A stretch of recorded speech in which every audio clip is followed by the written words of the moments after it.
Yes, people. We are back live. We are back live on the Sarcasm City TV YouTube for another Sarcasm City Sports Q&A. Big up to everyone who just joined over from the raid on Lewis's channel, Shameless FC. Make sure you check out that show. Shout out to my guy Lewis. Big up the whole gang, except for Ryan. Love to everyone who was here initially as well. Please make sure you hit the like button on the video, share this across all the socials, and subscribe to the channel Sarcasm City TV. Like I stated, friggin' flying about Sarcasm City Sports Q&A. So get your sporting questions in, people. So it's any sport, past or present. So you can ask a question. It might be football, basketball with the NBA playoffs going on. It can be boxing, tennis, F1, UFC, whatever you want to ask about. Get your questions in, people. Members as well. Members, this show specifically, one of the perks is your comments, your questions take priority like a super chat. So if you're a member of the channel, I will star your question and I will get to it. Of course, if you super chat, I'll get straight to your question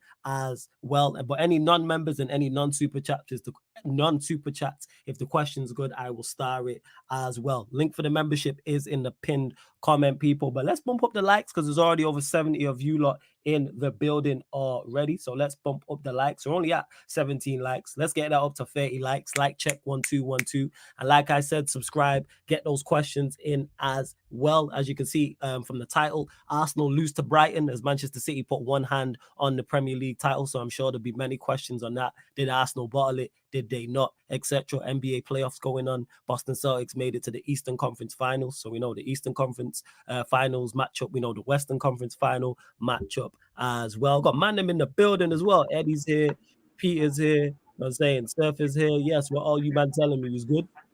Well, good I wanna the big news, obviously we're gonna talk about, but I want to make sure that we start off right and congratulate Brentford for beating West Ham. Is that what we're talking about first? Wait, this guy. No? Oh, okay. Sorry, I got confused. Sorry about that. You're such an idiot. I didn't even realize. Wait, Brentford beat West Ham? I didn't even realize. I didn't realize that. I ain't even gonna lie, man. You're a joke, man. I swear down in it. Peter, Eddie, what you man telling me? You good? You know I'm the best of the bunch, man. Already know I'm the best of the bunch, man. My team is still out here. Facts. My team is still out here. Yeah. It's lovely. What I'm saying. Nah, it's right, Eddie. For those that don't know, Lakers fans, so they're through to the Western Conference Finals. Manchester United obviously won as well. So you know Eddie, I'm saying, is over the moon currently. And you mentioned best of the bunch. Speaking of not being the best of the bunch, yes, Ahmed, what are you saying, fam? You good? Oh, I thought we was going for Peter then. Shit. I wasn't going to have that. What Right now, you know what I mean? Hey, yo, can you hear me correctly? Yeah, we can hear you, man. What are you saying? You No, good? we can't. No, my Wi-Fi has not been acting right today, so I just need to actually ask. Yeah, Nah, we can hear you, man. That's why you got to pay your own bills, nigga. No, it's not. It's like it's not been the same for this whole week. I don't know. They've been doing some works in my on my street in it, so I don't know what's been going on lately. But I'm speaking short. It's all good. Big up Out of Context Sarcasm City as well. Yeah, I modded you, my guy. Yes, I did mod you, so you're a moderator. Big up Out of Context Sarcasm City TV, doing the Lord's work. Big up to Time to Shine. Big up Bailey Oaks as well. Big up Warrior J. Big up Stephanie G as well. Dennis as well, always in the building. LFC for the double. So yeah, get your questions in, people. What are you saying, oh Peter? You good, yeah? Yeah, man, I'm good. Well, man, yeah, man. RSV says, big up Flawless. Brighton deserves so much of respect, especially for what Tony Bloom has done. He's very unique the way he runs that club. Yeah, they were good today. They did a professional job on Arsenal. That's why I got to give Brighton full credit. Defended very, very well, limited Arsenal, and then they took their chances. They took their chances and were fully deserving of the win. Arsenal fans, I was watching Big Six Bants earlier. Big up the BSB gang, Monts, and yeah. On there, they Arsenal fans, big up Casey and kids. Them man was like a pack of wolves on their case. You know what I'm saying? And like did Arsenal. They were waiting. They were waiting. They were waiting. Well, yes, people, Arsenal did bottle it. Like, let's not mistake it. Yes, Manchester City, a better team with a better manager, yes. But they bottled it. 110% they did.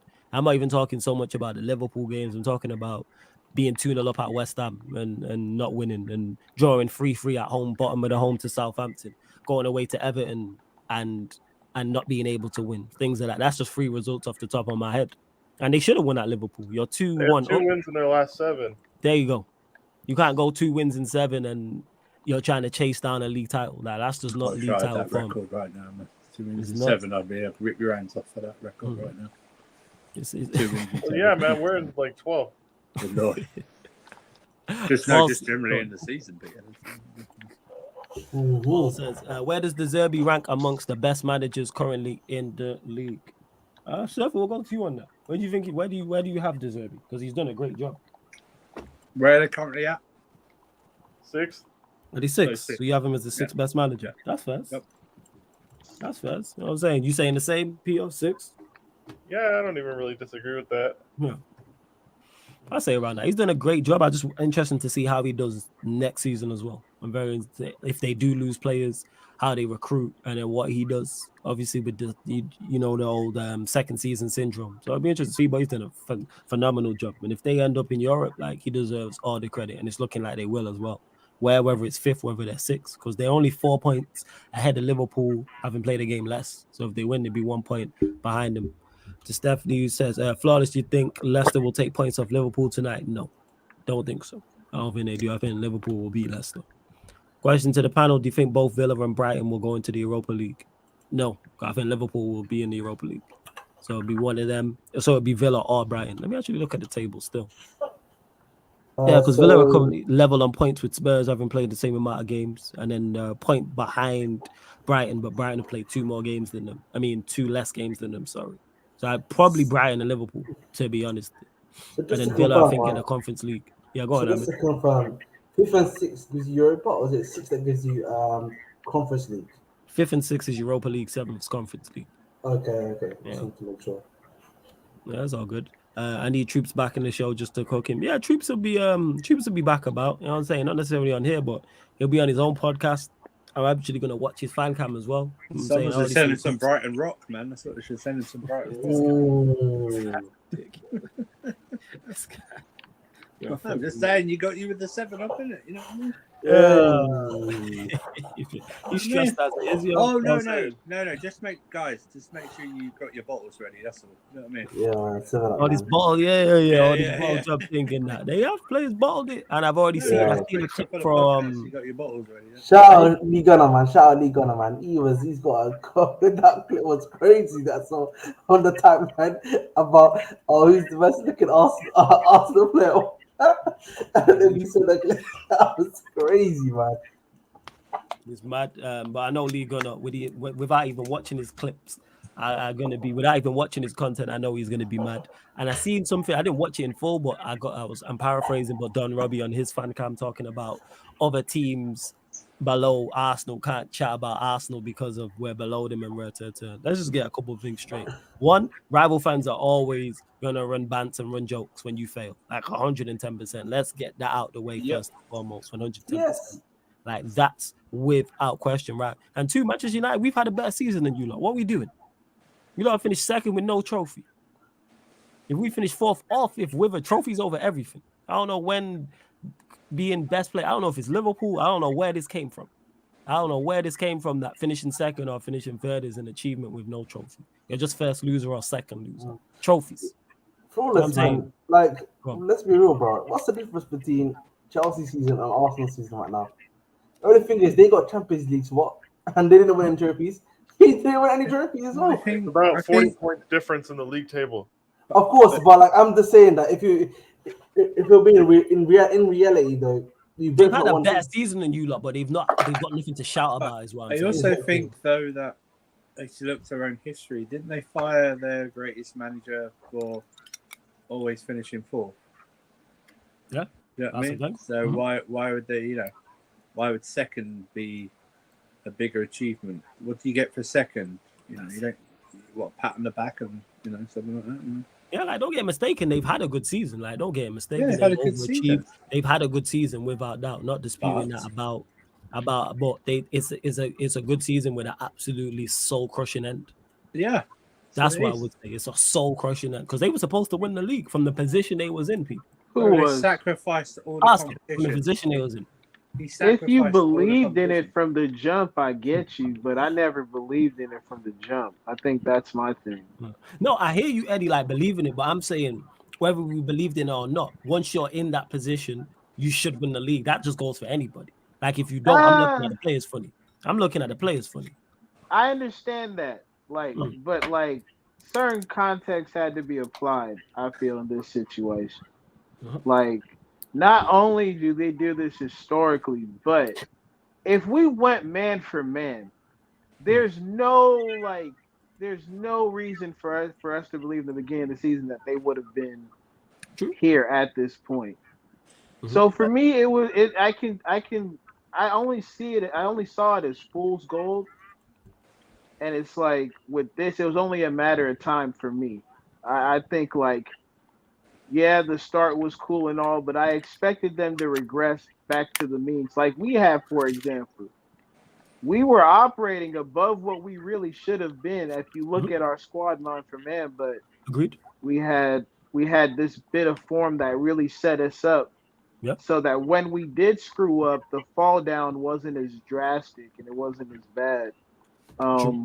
I think even for Arsenal, like we've seen with Arteta, they die out towards the middle of the part. You start to see the cracks, and then by the time the end of the season's rolling around, they're exactly who we thought they were. So yeah, it's like I never thought they were that great of a team. I thought their manager had them setting up the best way possible, and everybody was bought in.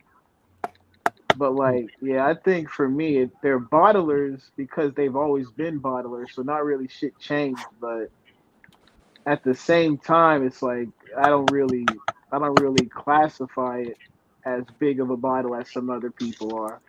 So you're saying medium-sized bottle. Yeah, it's like it's like feel me, like when the big kid got a lead in the race, you're like, damn, he's really moving. But then the sprinter turns around and he's like, okay, let me get serious real quick. And you run him down. Man. Eddie, this is the equivalent. I can't remember what team it was even. It was a few years ago in the NFL. But the guy was in for the touchdown and started celebrating, but dropped the ball before he crossed the line. Oh, Deshaun Jackson? Yeah. Do you know what I mean? Start doing a celebration, yeah. He dropped the ball before he crossed the line. This is the equivalent of that. Yeah. These guys were doing it. I heard them talking about parades. I heard them talking about parades. Now, to that point, I'll let you cook on that because if you're talking about the fans, yeah, the fans deserve everything. Yeah, well, that's whatever smoke people want to give. Yeah, that they deserve that. But like, purely football looking at it, I'm like, yeah, it wasn't like that big of a bottle to me because I always knew it was gonna come down to them just fucking it up. I've got bigger fish to fry. Sure, that was crazy. That was crazy. I think it is because these fans this season are a disgrace to like turn their nose up at any silverware when you are barely a cup team as it is for the past 20 years. Yeah? 20 years we're talking about people now. It will be 20 years because even if they win it next year, it was 20 years since they won the last one. So it's going to be 20 years, okay? And you turn your nose up at Europa League, especially with your European record, you are literally Brexit FC. You don't do well in Europe. This is what this team doesn't do well in Europe. And for you to get, we got to get back in the Champions League. Why? You don't have pedigree in the Champions League. Why do you have to get back in the Champions League for? To do what? To maybe get a second round exit?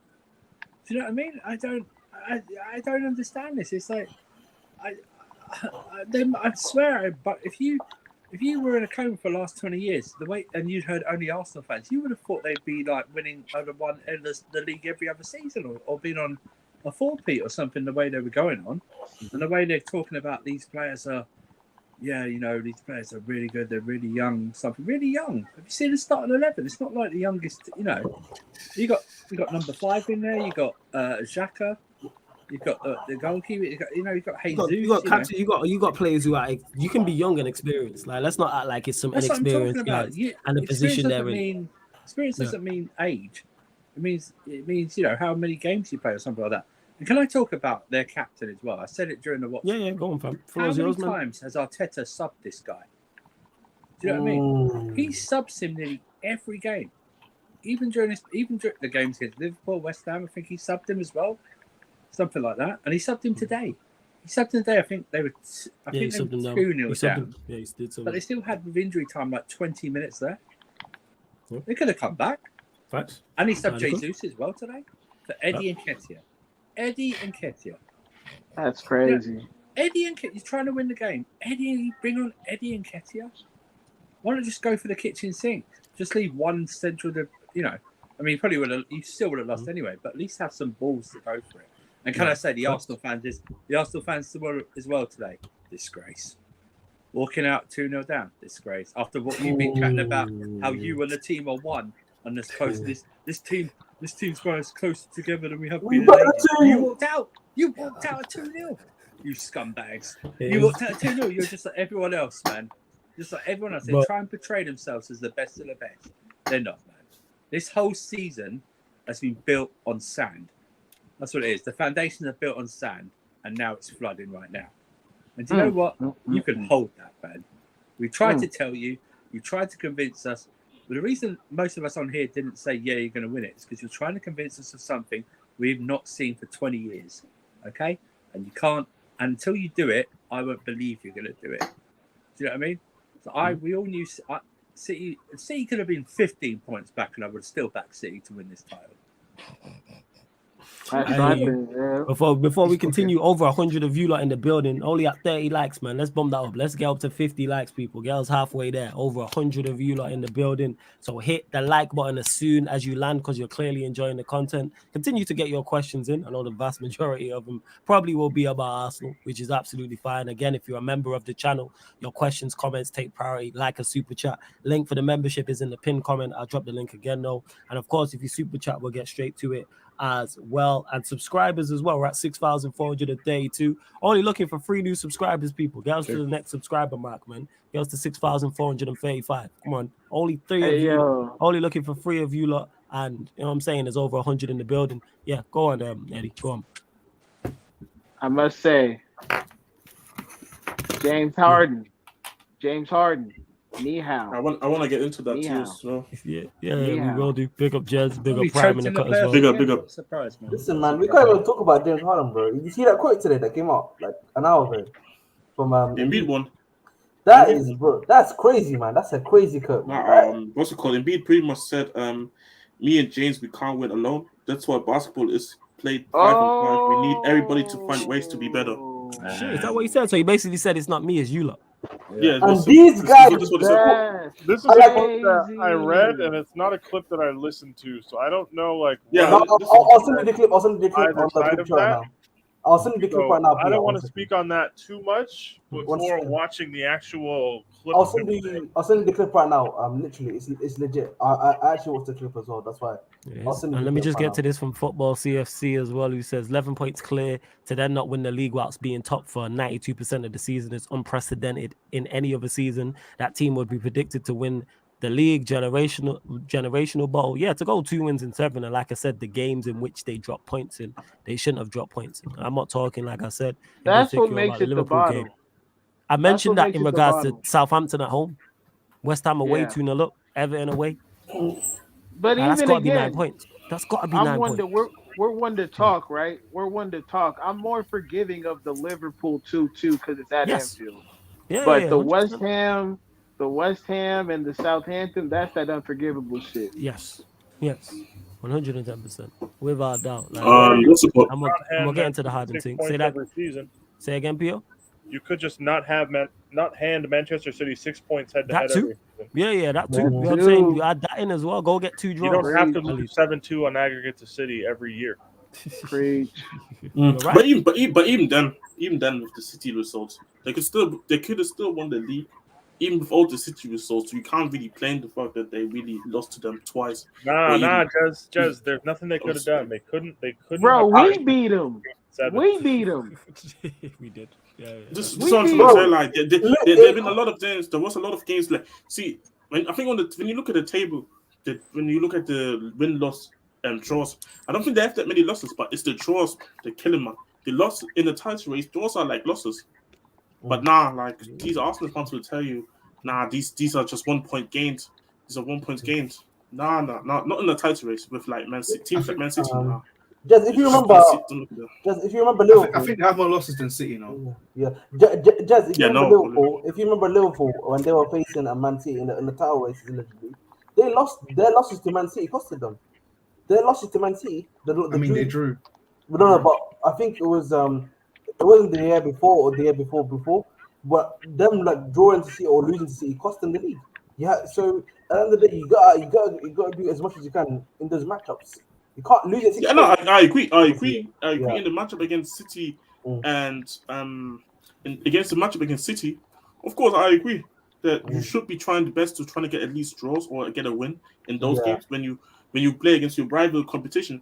But let's take Liverpool for example. Last season, they beat us at Anfield. They're winning the league, by the way. They didn't. If they didn't shoot the game against Brighton last season, they win the league. This is my point. Like you can pick up games elsewhere. Like okay, I don't blame Arsenal for losing against Manchester City. Manchester City, I don't blame them for losing to teams that they are better, that they're not better at.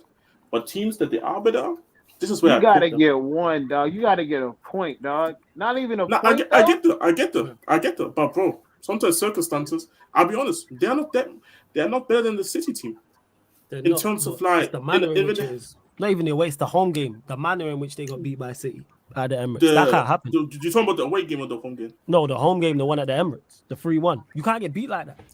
No, I the agree. manner. The performance is like the performance with like City, can be scintillating and cook you, but like Eddie said, we've beat them. Jez, your team's beat them. Yeah, I agree. Did Brentford not go there and win as well this season? Yeah. Everton got a draw there, I believe. Yeah. So you have to if you're in the ring with the champ, you got to put hands on the champ. But yeah, go on. Yeah, I agree personally. But then arguments say at the Emirates, they did play well against them though. At the Emirates, I think they still lost, but they played much better. For me, it's the game when they went away to City. This is where I'm like, you guys don't even try like you want to actually win that game. This is what I felt like. But still, I still kind of stand on my point that like, even if you lost those two and one of them was a disgraceful manner, you could have still secured the league title. So I don't really try to hear the league title, because I've seen Arsenal fans say the league title was lost at City away. I disagree.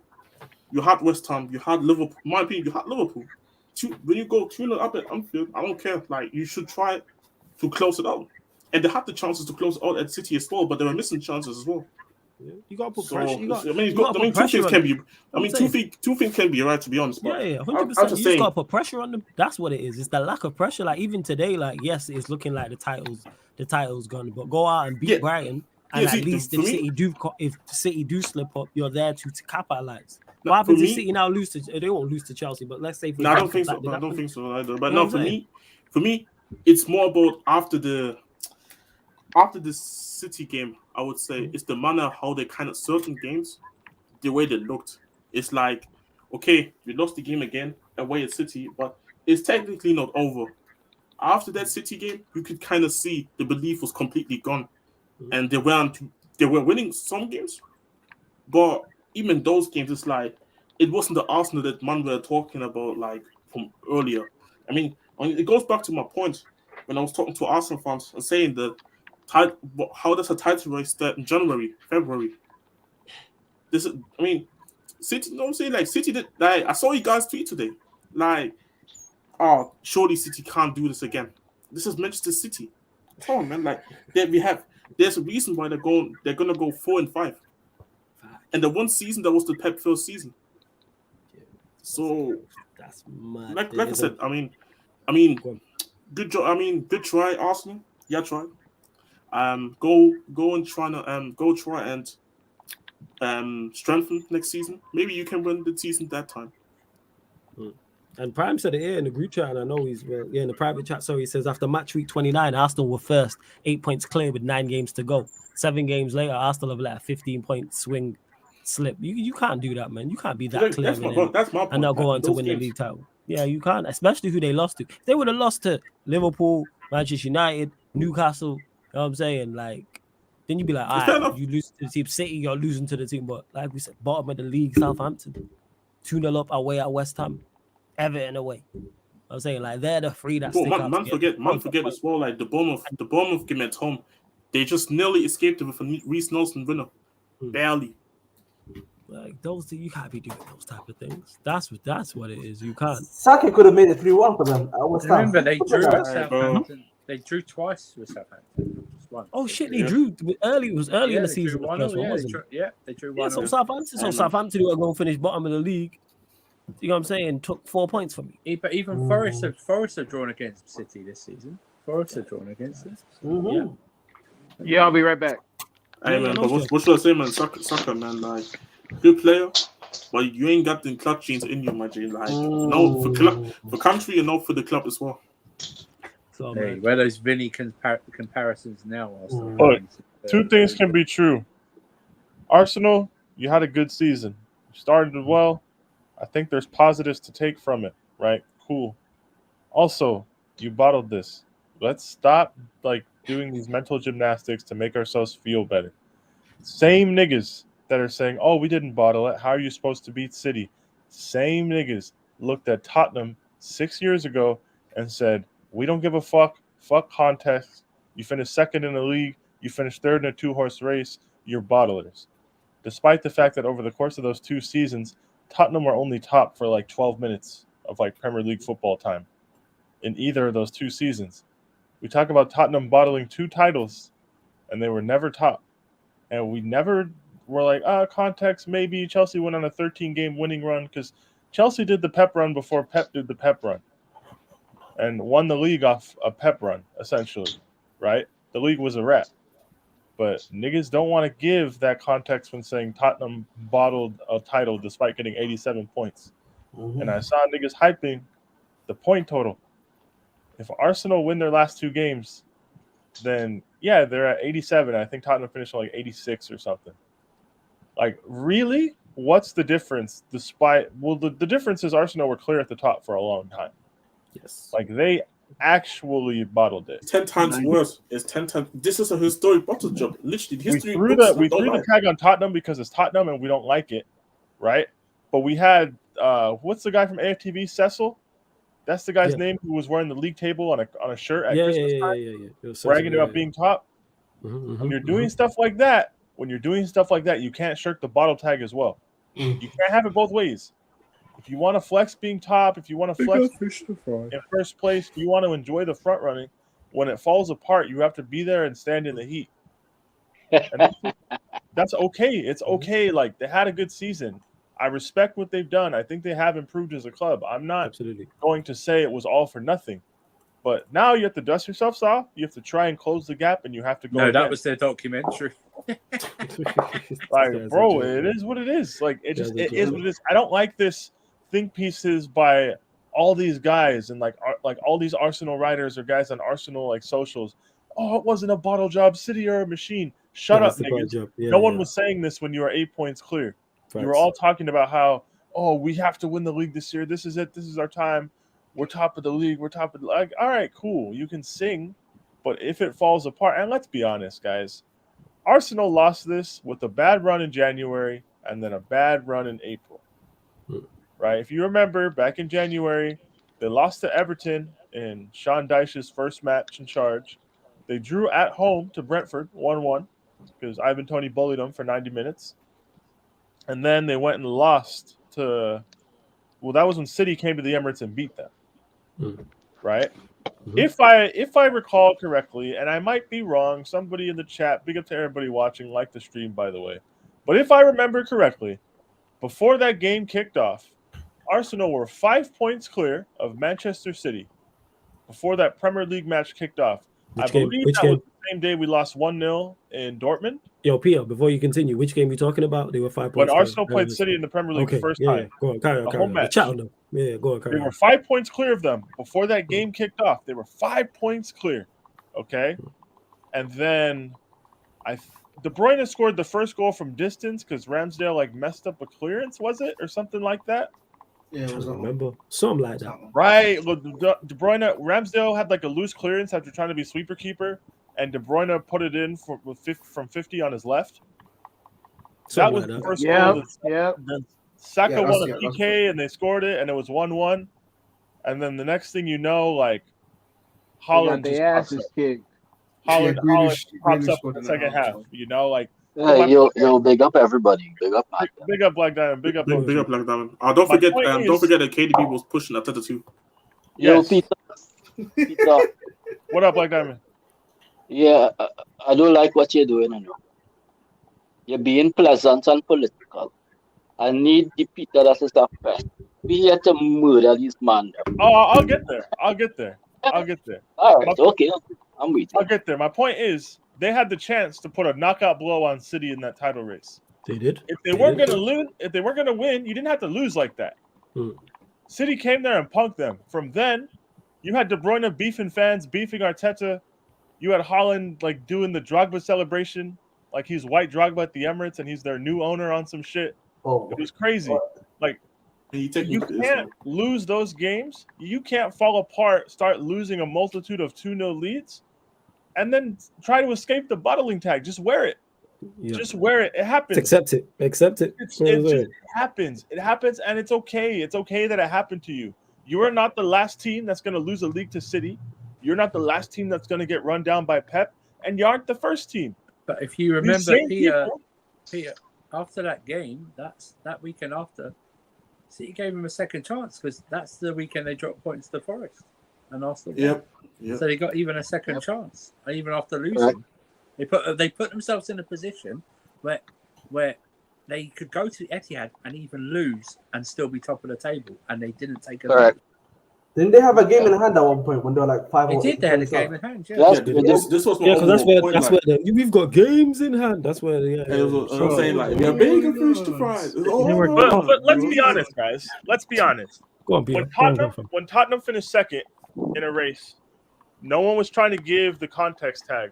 When Liverpool missed it by literally 1 point twice, we laughed in their faces.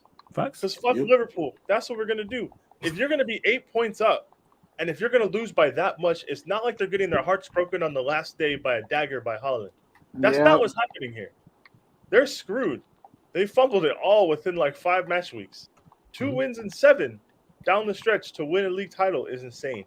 Yeah, facts. That is insane. That's insane, and I don't like how we're acting like that's not unprecedented almost. No, Peter. They're saying it's not bottled. They're saying it hadn't bottled it, but statistically, that is a record. No team has been in that position and surrendered the title.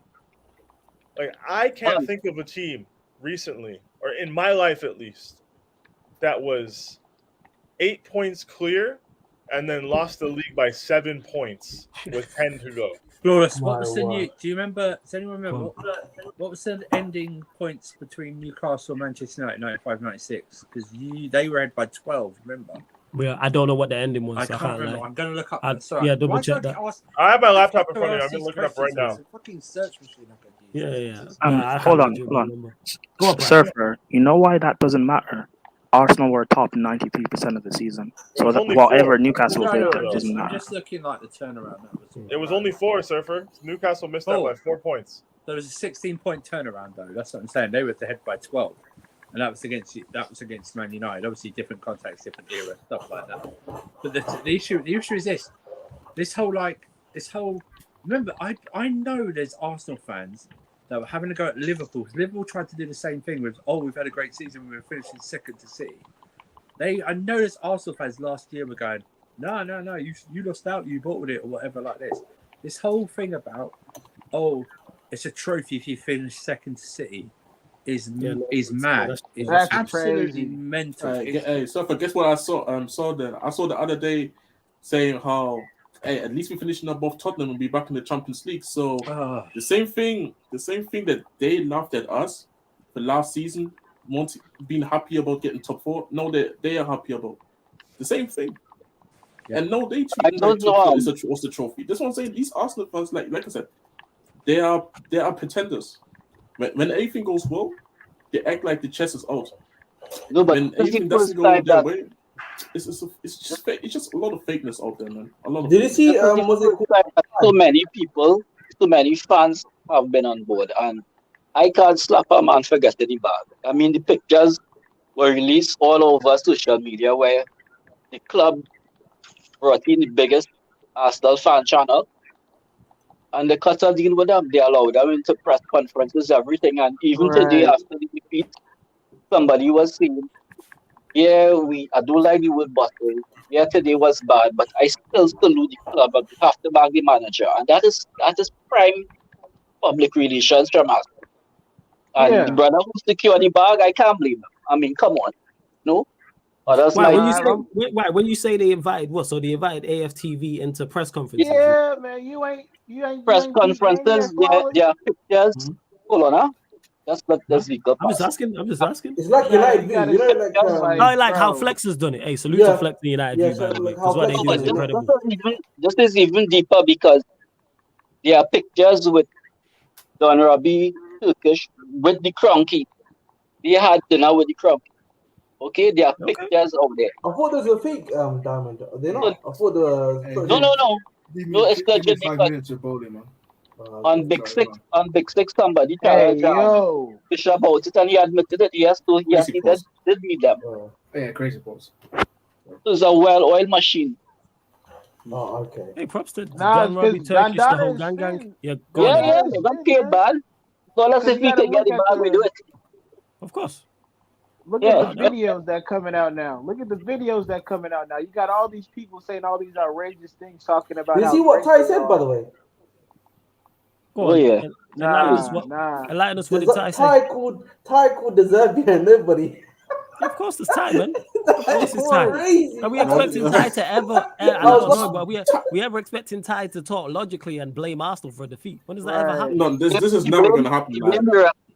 It's funny, man. It's funny, bro. Like them Arsenal players will have to score 2 own goals for him to ever sit here and even say. then they'll say, "Oh, it was raining." They'll say it was raining or something. You know the white guy. You know the white guy. The Julian guy. Yeah, the one that talks like, oh, you know, at the end of the day, you know, it's been a good season, something like that. You see something like that, man. I can't think for me, Ty's actually one of the few Arsenal fans that I actually have respect for, man. Like, because he actually keeps it real. It is no. He doesn't keep it real. He believes his own word. I mean, keep it real in terms of like he stays true to what he believes in. That doesn't mean keeping it real. That's keeping it delusional. That's not keeping it real. No. It may be delusional, but he believes it's real, though. Yeah, it's delusional, of course. It's delusional, of course. For example, remember when a guy came here and said that whole party is better than Casemiro? That is delusional. That for me, that's delusional because there's not even evidence for it. It's both. It's delusional. For me, I'm just waiting for the mixtape. Like I know the comp makers are just having all the clips ready to go for the end of the season. Oh, they're like the thing is, it's delusional, but they actually believe it. Like they actually believe it in their heart what they're thinking about. It's delusional, but it's like because it's actually them. They get away with it, right? Like some of them brothers, I think they're paid actors for some of the stupid shit they say, but Ty's not one of them. Ty's not. Oh yeah, I fully believe Ty believes what he's saying. 110%. Yeah, he does. I fully believe he believes what he's saying. Yeah, without doubt. And to Joseph, before the bread. That doesn't mean he's keeping it real. It just means I disagree with that. It's not keeping it real. You're just wrong. You know what I'm saying? That's just a plain wrong. But yeah, to Joseph, you said wonder had AFTV done did AFTV have anything to do with the Amazon doc? Probably not. Because I remember early in January when Arsenal were clear by some point, I remember there was like a report saying how they have a second season of All of Nothing or All for Nothing, better said.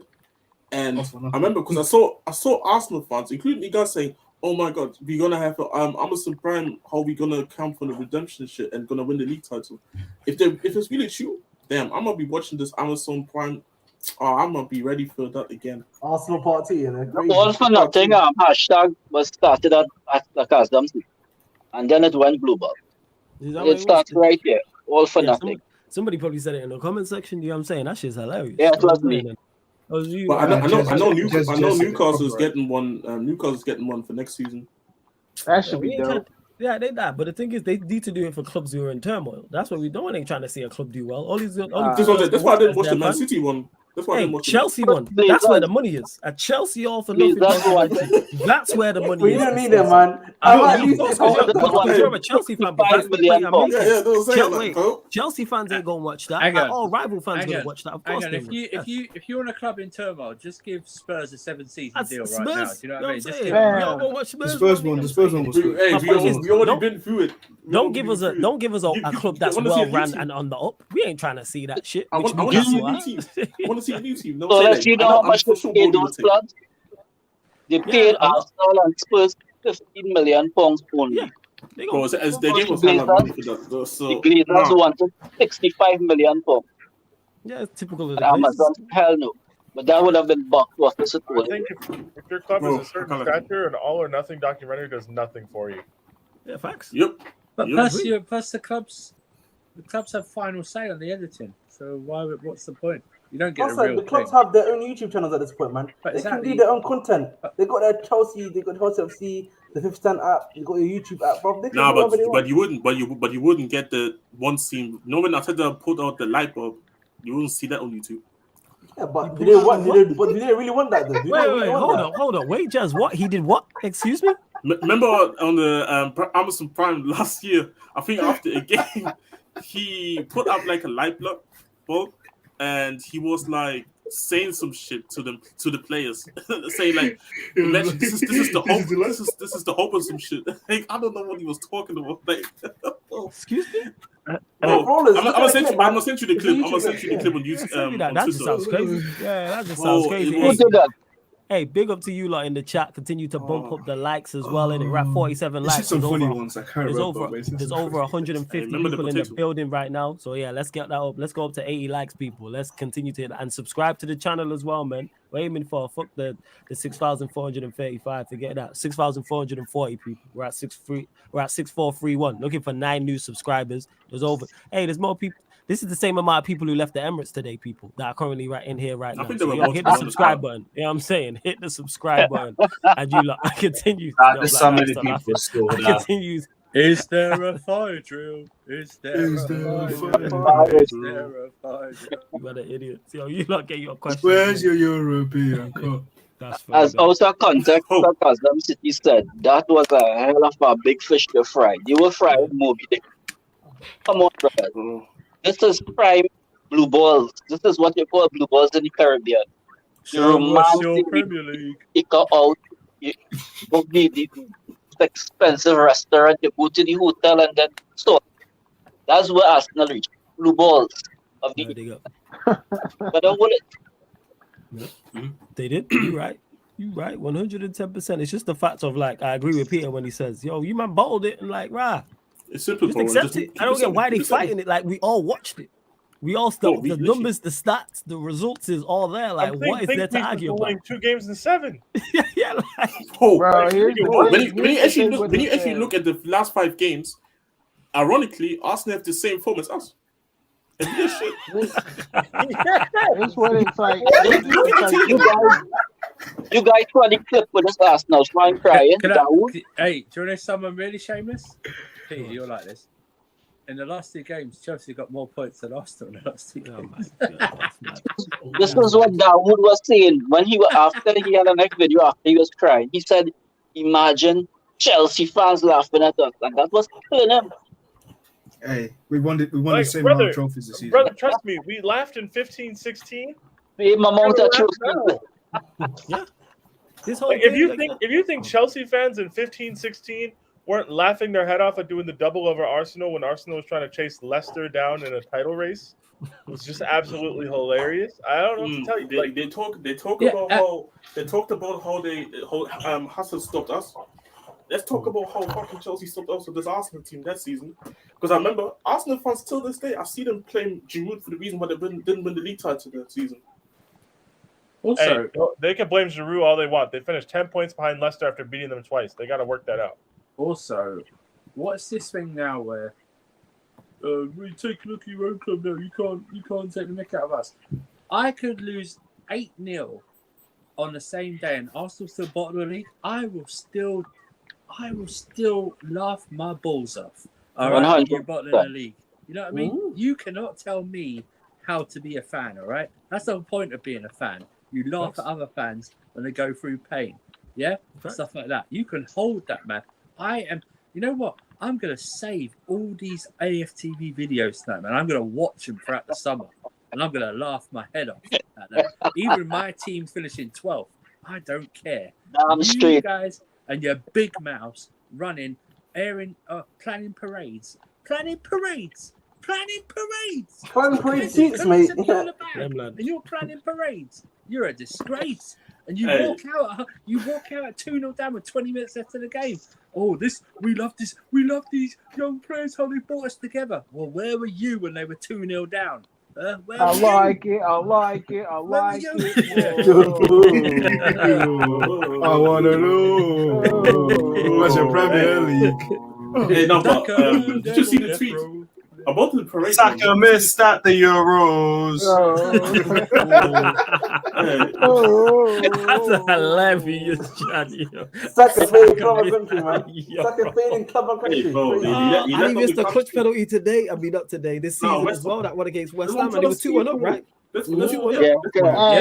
Hey, our boys got it back in blood. Flawless. Shout out to Brighton. Hold that. Brighton, On a serious note, I'm starting to hate that Brighton. I have to give there will be a lot of credit for this man to implement a new style of positional play with those type of players in that shorter space of time, because this is what Kai was upset about when Brighton got pumped from Everton 5-1 last week. Zerbi said on Sunday you're going to see the real Brighton. I took that as an offense, but man backed it up. I give that guy a lot of credit. And then that guy called his shot for no reason at Brighton and went there and dunked on them 3-0. I'm sorry. That's crazy. You know what you said, man? You heard what you said, and we're gonna see the real Brighton, bro, against Arsenal. Yeah, that's a bar. They were chanting at Anfield 2-0 up. We're gonna win the league. Now you're gonna believe us. Okay. Okay. And that's all well and good. The thing is, Peter, with that, I fully understand why they would sing that at that point. But then when it goes tits up, you have to accept the con. Do you know, like, come on, Flowers. No, you have to accept the con. You know what I'm saying? Like you can't. Again, very similar to when I talk in particular about Kane and saying holding him to a world-class standard, and people will praise him when they win, but when they lose, they don't criticize him. You can't be saying things like that. You know what I'm saying, and being as loud as you be, praising the manager, praising the players, you're gonna win the league. That's all well and good. You know, I don't know, man. But like once you then fail, the con's coming. Like why are you? Oh, you can't con me. What? Of course you can con the club. Yeah, go on. Back in February, Casey was saying that they could possibly win the Champions League next year. If these brothers believe have a chance in that competition, they have another thing coming. They can't win the Europa League. Go on, Pierre. What was you gonna say? Go on, Pierre. What was you gonna say? It's like even all these teams that start chanting "We're gonna win the league," it's when they know they're actually gonna win the league. Like you don't start chanting that like 10 games out. Right, like Surfer, we didn't do that, did we? No, we didn't. Listen, I didn't. No, we didn't do that. Even on the 13-game winning run, because we lost like 2-0 to Spurs, and we had patchy form after that. You know what I mean? You know who does that? Man City and the Centurions. Yeah, they do that with like 10 games to go. Liverpool in 1920, when everyone knew they was going to win it. That's when they cheer it. You don't. Especially a club that hasn't won it now in 19 years. How dare you say you're going to win the league in that? You haven't done it in 19 years. That's it, bro. That's it. You know what I mean? But again, that ties into it, Surfer. You know where that comes from? The weight and them not being in this position in 20 years. That's what it is. So you're desperate. The desperation from Arsenal fans, from the older ones who have seen it before, and then obviously the first time for the new people. That's desperation. Yeah, go on, Eddie. Flowers. That's not where the desperation comes from. Go on. The desperation comes from they were calling everybody else who lost to City or lost to somebody in a big moment bottle jobs and bottlers and all. That's you. Yeah, they were some of the main groups. And then when it was their time, when it was up to them to get the job done, and they didn't do it, now they trying to play victim, man. Come on now. Well, these were the same. You gotta people, hold that. These were the same people who were sharing Harry Kane's goals when we were playing against City. These are the same people. I remember they said, Harry Kane, I need you to step up. I need your team to do something against City today. Well, what the fuck? How about my team? Like, you gonna do? I'm saying, like, these Arsenal fans, like I said, I'm like, yeah, tried. Good job, man. But expressions went wild on Twitter today. His Twitter is hilarious. He photoshopped himself on the like Man City trophy parade. Yeah, that shit's hilarious. You know what I'm saying? Shout out. Well, I might join that parade. I'm gonna try to help decrease the numbers from like 25 to 26. Yeah, man. You're a real one, man. Your vote counts. You know what I'm saying? Every vote counts, man. Shut up. 100%, man. Hey, 65 likes. Let's continue to bump this up. Let's go to 80 likes. People still over 140 of you are in the building. And subscribe if you're new. Hit the notification bell as well. So many people here to dance on Arsenal's parade. You are evil. My parade in my city here. I mean, talking about that. Talking about that. He's the only parade they're involved with this year. You know hold up, yeah. Let's not talk about parades in my city because once you say that, the blicky start coming out, man. So let's say like John Wick in my city. John Wick strikes again, man. I seen someone say out, man. He's got for 40 games, man. I'm telling you right now. Because somebody said, why is Ja's friends always recording? And I'm like, that's a great point. No, to be fair, his friend put the moment he put the gun out, he immediately put the camera away, but it was already too late. Why are you man always filming? Even before the gun. You know it is for you know, like how we say, like, yeah, he's a shooter, man. I think he's literally, man. He's not a shooter, though. Yeah, man. He's literally. You know, with NBA, he's a shooter. And I think he's literally. Somebody shot that joke, man. Somebody shot that. Somebody shot you, actually. Yeah. So, he really slowed down the show to get off that shit joke. And he thought about that as well. That joke was a drive-by. Go think about what you just did. Yeah, go on. He thought he cooked. He really did. Yeah, go on. You say Black Diamond? Yeah, go on. Prior to this season, right? Prior to this season, you were the number one Arsenal slander man in the UK. You were known for that. Yeah. Until you started directed towards Hussam. We need to get back that flawless because even Ramsey was saying it. This man destroys Arsenal. One man army. We need to get back that flawless. Now you know what it is though. Arsenal started performing well. That's what it was. So it's kind of like I'm not unfair with my side. Like I actually had shit to go off with them. So it's kind of like that's and now everyone's raining on their parade. Because I've been dunking on Arsenal for like pretty much like over half my life. I've been dunking from Arsenal from early 2000s. Now I've had 2 decades of this shit. Yeah, and Liverpool now because I'm crazy, man. Yeah, 100% is one, but I dislike Liverpool more than I dislike Arsenal. It's just the fact that Liverpool have been good. If a team's good, I'm not really gonna get onto them like that. That's what it is. But my dislike for Liverpool. I didn't Arsenal doing well. I didn't my dislike for Hassam. I didn't my dislike for Ryan. It's like, you're not gonna get it. All the ops is over there. Yeah. So that's where it is. Can't get it. No, but let Arsenal be shit. Let Arsenal be shit. ACGI, man. ACGI. Come on, everybody can get it. ACGI. That's what it is. Everybody can get it. So let Arsenal be like 8th next season. Oh, we back to that. But they've actually been good. They've barely lost. They've overachieved. They're now falling off. So now everyone's crashing on them. But I'm hoping they're back to being shit. Because if they're back to bullshit, like they're getting it. What do you think they'll be? Battle of the North. Do you think they'll be back next season? It depends on the transfer. I think it depends on the transfer window. Yeah, they have to. They're part of the league. That being said, all I will say is don't let West Ham win that Conference League. That's all that is. I'm crashing on it if West Ham win that Conference League. Oh yeah, I'm saying that. This is why Troops called me every name under the sun on that last Back Again podcast because I mentioned this. I didn't even mention Arsenal. I might just crashed on me. Because I just said, I'm hoping West Ham win the Conference League, and he's like, you're a prick. You know what I'm saying? You wallet. I know what's the same right now. Why is he mad about it? Because why should Arsenal fans be more? Bro, they had been the fish to fry. I said it because why should Arsenal fans care about that? They don't rate the European competitions unless it's Champions League. So why should they care about West Ham win it? don't let Mika Antonio bring a European trophy, you know what I'm saying, to London before To London, Arsenal. man. That's what, and Harry Kane. Let's not let that happen. If that happens, Man. serious God. conversations Harry about Kane those wants two. to stay at Tottenham, man. This is Harry what it is, Kane man. couldn't escape the group stages of the Conference League, man. It is what it is. Hey, but hey, you- don't If let. Jose Hey, wasn't in that Conference League, I would have given it to Moise. But I don't think Moise could stop. I think this is Jose going to do this thing.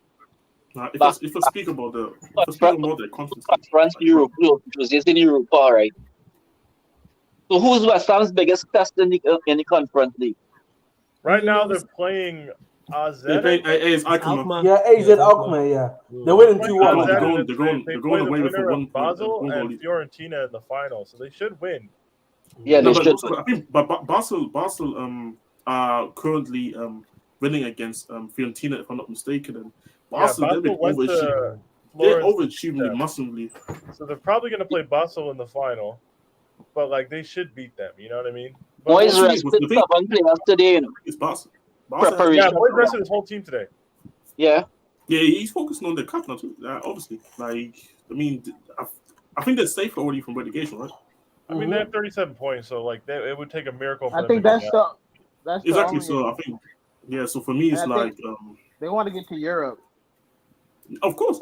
Conference League is their only way to get to Europe, and they also want to win something. Exactly. So it's like it goes hand in hand now. So West Ham are 6 points clear of Leeds and 5 points clear of Everton, but Leeds are currently in the last relegation spot. But they have an 11 goal difference better than Leeds are. How much do you both have games to play? They both have 2 games, yeah. I think Leeds have the tougher running. What's up? Does Leeds have the tougher running? Leeds are actually playing West Ham next, but I think Leeds' last game is against Tottenham. Spurs. Yes, Tottenham. against Yes, Tottenham. Tottenham at home. It's gonna be the obvious win for Leeds. I can already see that. Harry Kane rise, man. You know what I'm saying? You relegate. He's gonna rise in a 3-1 loss, fam. He's gonna get the goal. I'm saying. Hey, Harry Kane rise. Hey, guys, I have a question for you. Go on, yeah. So, obviously, with Brighton's win today, they're probably going to get Europa League. Yeah. It's you and Villa for 7th. You currently are 2 goals better off with goal difference than Villa are, and Villa go to Anfield next week while Tottenham hosts Brentford. We'll play Brentford. Do you want, how do you feel about the idea of playing Conference League next year? I have no issue playing Conference League next season, I'll be honest. I mean, if you don't get it, we don't get it in, but I don't have an issue. Because I'm just thinking, they're going to get it. I don't know. I feel like Tottenham are going to get it. You think we get them to win a trophy still? If Leicester do get it. I said this already. I'm always open to being competitions where we can actually win something. I mean, I Europa League or Conference League. And if we in the, I mean, we have to play football in July, but who cares? If you want to really win something, you have to do what you're going to do. And talking about earlier when you were mentioning how we went on the group stages last time, people don't mention that, you know. Hey, man. Is it because of the whole? Is it because you was disqualified because of stuff? Because what's it called? That's what it was, isn't it? Yeah, because what's it called? For whatever reason, No. there wasn't. Yeah, what I was saying is, there was some COVID issues, so the one team couldn't play, and there was no time to go and play the game again. So they only let us play 5 games, and obviously that's why we didn't qualify. But even then, I still think we would have lost that game anyway, because we were not looking like we were trying to take this serious. But I'm sorry, we lost to the lowest ranked European team in all 3 competitions. I'm not having that. Yeah, it was Ellis Moore, bro. We lost to Lucas Moore FC. I was saying, I couldn't. That's what I'm saying, bro. Harry Kane was getting away with murder there. Wait, did he play in that game though? Did he play in that game? Yeah, he was involved in those group stages, bro. I'm not talking about just that game only. I'm talking about every group stage game that we played. He was involved. I don't care, man. That competition. I want to go back so bad so we can. I want redemption. I just want redemption, man. But if you're not in there, then just playing once a week, I'm cool as well. I don't need to suffer as much as I did already this season. All right, first. So you lot continue to get your questions in as well. Like I said, I know the vast majority. By the way, I want to talk quickly about. I mean, unless elsewhere want to go into this Arsenal cooking. Go I on, need to get to cook. it. I need to cook two individuals real quick, and it's not going to be Doc Rivers one of them. I mean, it's, first and foremost, the MVP himself.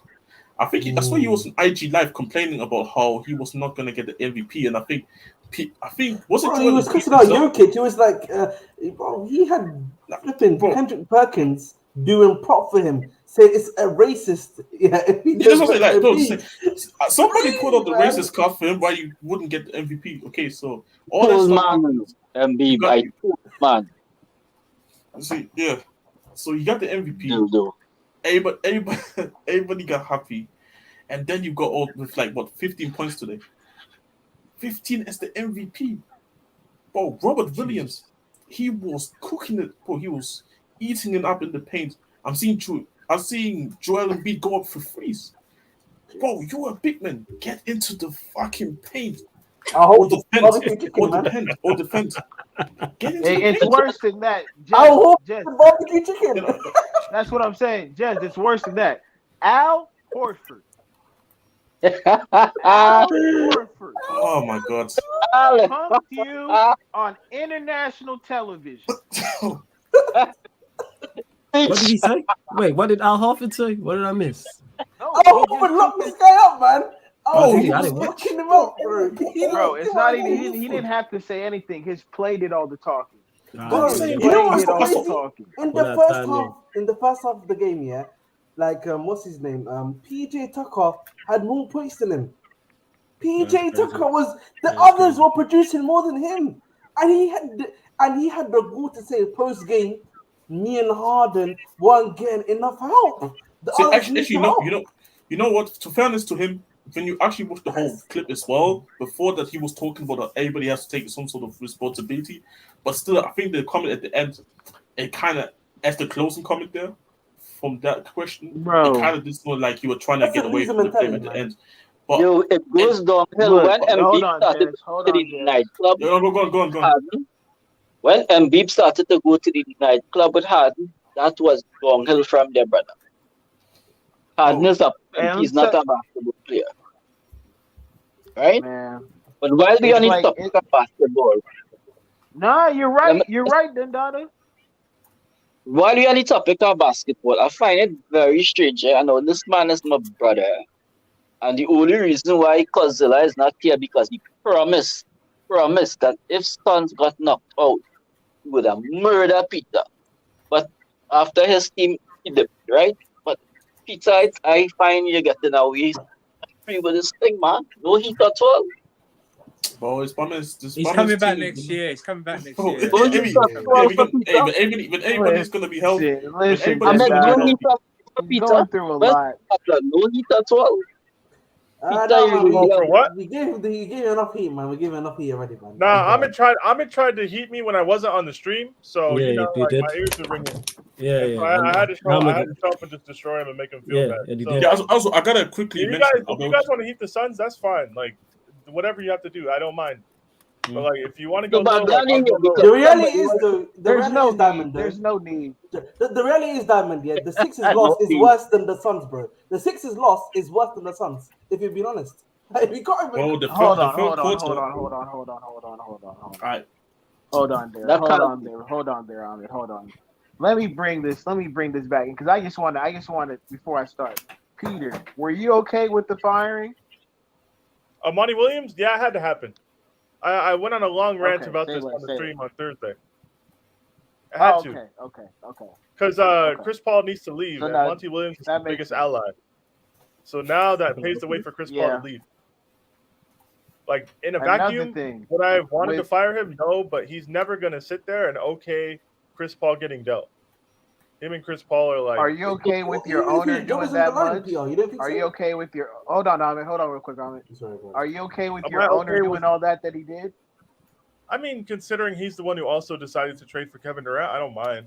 Like, this is a new thing. This is a thing that happens in sports. You take over a football team or a basketball franchise, whatever you take over, in any sort of big public multi-billion-pound or dollar purchase, you want to get your guys in the door. That's a normal thing. So, Peter, you would agree that this was the prime So you opportunity. think James Jones is out of there? What's up?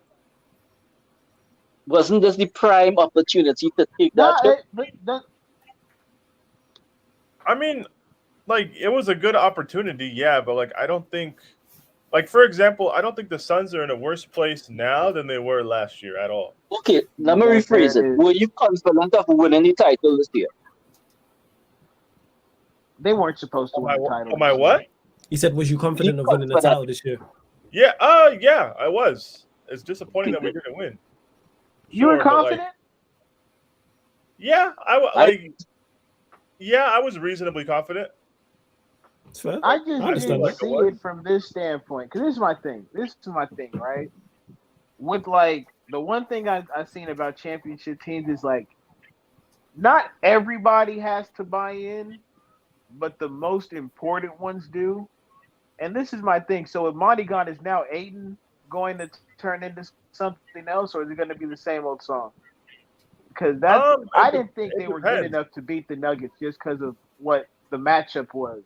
They might have had a better chance against us to get to the conference finals and the finals, but I just felt like the Nuggets were too tied together, and the Suns didn't necessarily have anybody outside of KD and Book that could really give him some fits. Like, we've been calling CP3 cooked, and to your point, I don't get it, Monty. It'd be better if it was you to tell him, like, yo, you got to come off the bench. I don't know. You got to figure something out, because they actually looked like an NBA team when you weren't on the court. Mm-hmm. And they looked like, and I knew you. The big part of it was as well, like, you can't have KD guarding the center. Yep. That was gonna tax him down. So I never believed in the team outside of KD and Book, but now they have the summer, and now it's when it gets spooky. So that was my. And you have one question when you're finished. I'm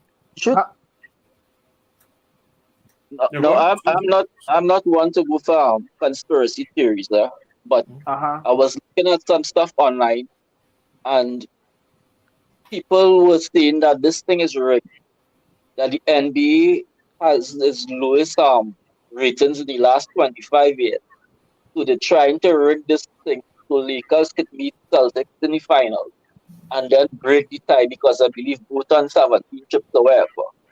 Right? I don't tend to believe in conspiracy theories, but with the level of refereeing you have seen so far, you think it's legit or just bullshit? Personally, because I'm a Lakers fan, I could care less. I'd rather be great for us. I could care less. I respect it. To get to this, it's time to shine. I think this is for you, Peter. Do you want Nurse or Bud? I'm guessing this is aimed at you. I'd rather do Tyronn Lue, to be honest. Okay, why Tyronn Lue? Talk about it. You might be to shove it in the Spurs face. You might be on to something. I'll be honest. I think Tyronn Lue is a more versatile coach. Yes. Than Nick Nurse, and I think he's a better X's and O's coach than we had Monty Williams. Like, I don't think he's not sentimental either. If you change the coach with that roster without better health, I don't think much changes. But, like, I think there's a level up that the team can go in away from Monty Williams. Yep. What do you think he's tired of all the nonsense? What's up? Yeah, you ask. Are you asking about Ayton? Oh no, I was gonna say. No. I was gonna say, do you think Tyronn Lue's tired of all the nonsense you got to put up with being in LA? Oh, I just think the Clippers are gonna have to just make changes. They're kind of at that point with their team, and it's usual, like, the coach goes before either of the star players and stuff like that. Like, Doc Rivers is probably also gonna get fired for this. Yeah, 100%. And it's like, your stars went like 8 for 30 in a game 7. Like, what are you supposed to do? You know, he's not blameless, but, you know, it's just somebody kind of has to go. Somebody has to walk out the door. You need a fresh face. But I don't know why this random person in the chat who's been glorping Lee Gunner for an hour is saying nobody wants to play with Kevin Durant. I don't understand where that logic comes from. Also, what the hell? Also, like, Devin Booker wants to play with Kevin Durant, so, like, I don't know about that. I Nah, don't know nah. about That's that one. not That's an all that issue. That's matters. definitely not an issue. That's not an issue with like who want. There's a lot of players actually in the NBA who even look up to KD as a player. A lot of them. Apparently, nobody wants to play with Kevin Durant. That seems like news to me, man. I don't know. Unless something just came out now, I don't know. Everybody on the team seems Like like it they're might pretty be, cool with it him. might be, it might. It's my fault, Jazz. Go, you got it. No. I pretty much said already. Like, unless something just came out now that nobody wants to play with KD. I've never heard. I mean, Devin No, Booker listen. wanted to play with him so bad that they traded for him. This is what I'm trying to say. Like, I mean, I don't know. the other two, Right. Kyrie and Harden, they definitely had conversations when they were talking about linking up at Brooklyn. But this wasn't just a thing. Oh, they just went all for all three. Like, Yeah. like it's just But like that, man. the biggest thing for improving the team is getting Chris Paul out the door and getting something useful in return and starting from there. Yeah, 100%. You know, I think Just gotta Pat get- Bev you would just gotta work get for his y'all salary for like off off the the- bench purposes. Oh, Eddie, I said this. I would take Russ next year on like a decent deal. Mm. I actually would. I mean, Because to you be saw honest, what it is like- with shooting, and then you saw what it is without the shooting. Like Russ with shooting is a good player. Like I think that's what he proved in the playoffs. But if he doesn't have shooting, it's a problem. It really is. Well, yeah, But this everybody needs spacing. Like you need tools that complement and accentuate what you do well on a basketball court, right? The real problem is Chris Paul makes all that money that you can't spend on other players, and he doesn't play, or when he plays like Cameron Payne anyways. So it's like, what are we doing? You know, it's like it's not like you would need Russ to be 20, 10, and 10 every night kind of person. But one thing about Russell Westbrook is he's always healthy and he always plays. Chris Paul missed he tries. What's that? And I said he tries as well, which is also a thing where like he's also he motivates 6'3" and not 6 feet like Chris Paul. Yeah, like that's little actually, guards that's a who good like to point as pound well. the ball and play at slow pace. That's not going to get you anywhere. Exactly. I think it's about also the first. I always says like this was I think big issue with the Lakers when he was there, where like you had the ball way too much, and there was too much focus sometimes on the play when I was watching the Lakers when he was there. Russ under limited minutes, and he kind of knows what his role is in the team. Can still be a decent player. That's why I kind of say it's funny to laugh at Russ, but the Russ hate is also some people overdo the Russ hate, in my opinion. Actually, not even some people. A lot of people do it. I agree. Hey, but I mean, Russ is a utility player. If you're looking to take that next leap to win a chip, I mean, the last thing Russ, I mean, you need a lot more before you even think about facilitating Russ. I would take him. He needs a lot of help. That's it. I think against that's it. the thing. Like, yeah. I'm not against it. You I just know the can't devil be. that If he's your third best, fourth best player, or third best, what is it like? So you're saying he can be a part of the Fourth supporting best cast, Eddie? Starter or something like that. Third or fourth best Spot, starter. spot. He did it. He's done his 100%. job. It's all about the pieces. 100%. I wouldn't mind. Yeah, I've seen enough. I've seen enough. I don't know. I don't think, like, for example, right? Because everybody likes to talk about how the Suns trading Mikal Bridges and Cam Johnson. Like, and Jay he had a Crowder, coach, right? who he respected, which I knew he needed, and I knew he had it in him. Is Eddie talking, or is his Yeah, wife? he's breaking up. Yeah, he's breaking up. It's just breaking up, man. He's breaking up. We'll be back. Hey, Ladrup, you lot continue to get Oh, your my thing is questions delayed, in, people. I think. My fault. Yeah. No, It's you all were good, Eddie. just lagging out. Hey, you lot in the chat, members in particular, get your questions in. Of course, if you super chat, I'll get straight to it as well. Want to join the membership? Link is in the pinned comment. Eddie will be back shortly. Whether it's on this topic, whether it's something Premier League related, whether it's Champions League related, with the semi-final second legs taking place this week. Yeah, go on, Jess. Quickly, I wanted to also quickly mention James Harden. I think it was on the content commentary where I said two of the players that I said needed to step up in this playoffs. I mean, one of them was Devin Booker. I give him his plaudits because I think he did quite well in this playoffs. But the other one, I did say James Harden. Man. I mean, what should I say, man? Like, this is going to be his career. This is going to be his career. Like, good regular season player, often the players when it comes to actually having to close it out. Yeah, but I expect. You know what that beard is hiding? Cowardice. That's what that beard is hiding, man. Man's a coward in the playoffs. That's what he is. Absolute coward. He's like Bruno Fernandes. Yes, he's got a beard as well. And off.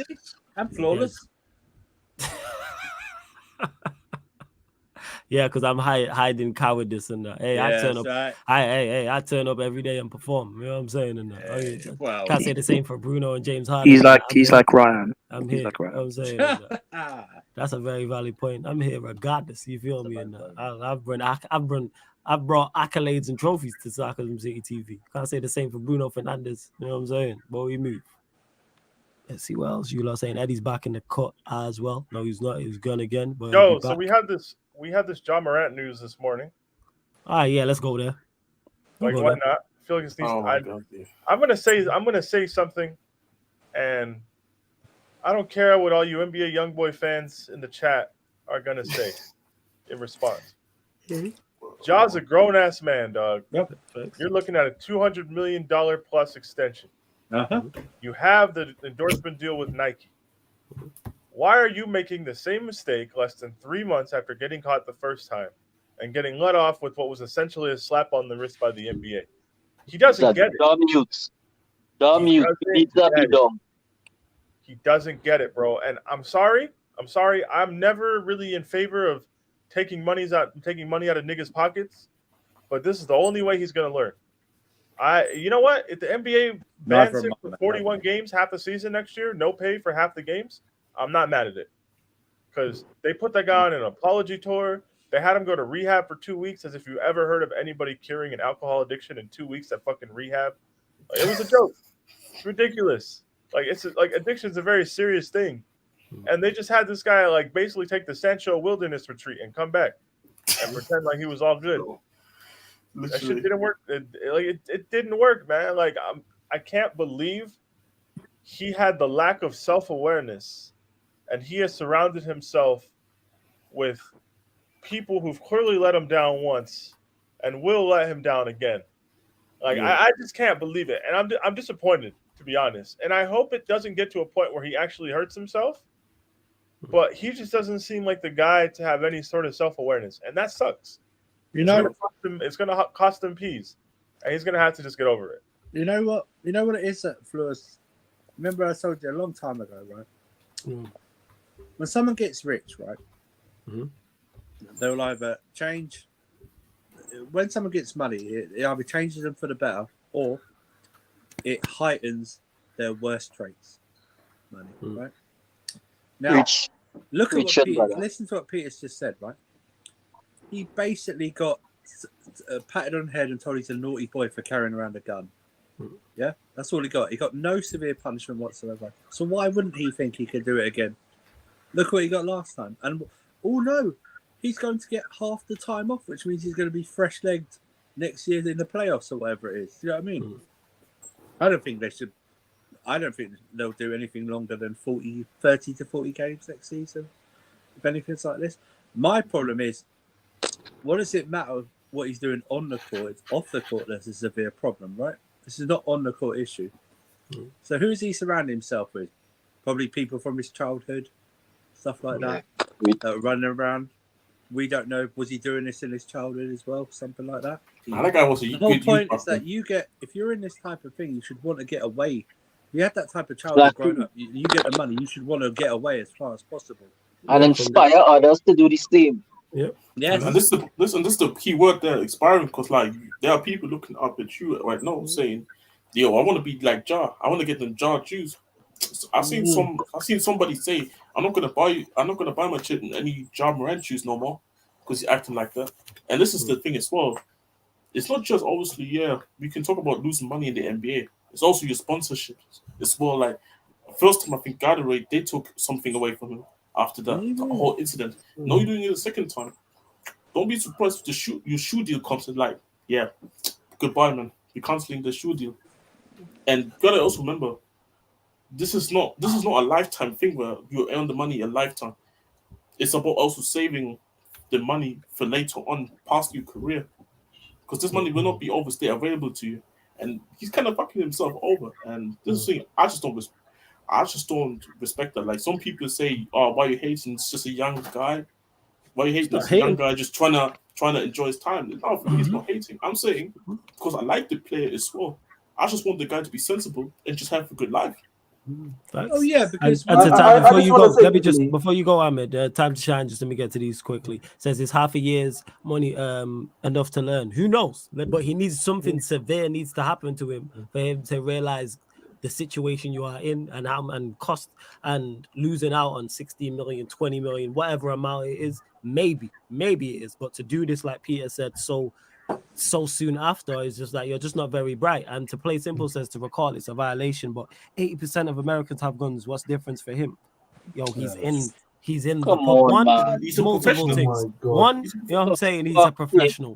Two, he's in the public eye. Three, I'm guessing he's not a licensed gun owner. If he was a licensed gun owner in whatever state he was in or whatever, this would be less of a conversation. I'm Exactly. saying, I but just- why we all know he isn't. Hence why it is a violation, like I said, of job. What benefit is this to him? Why are you recording this? There's no benefit to it whatsoever. Never mind endorsement deals, and you're tanking your own brand. That's what don't make sense. You're costing yourself money doing this.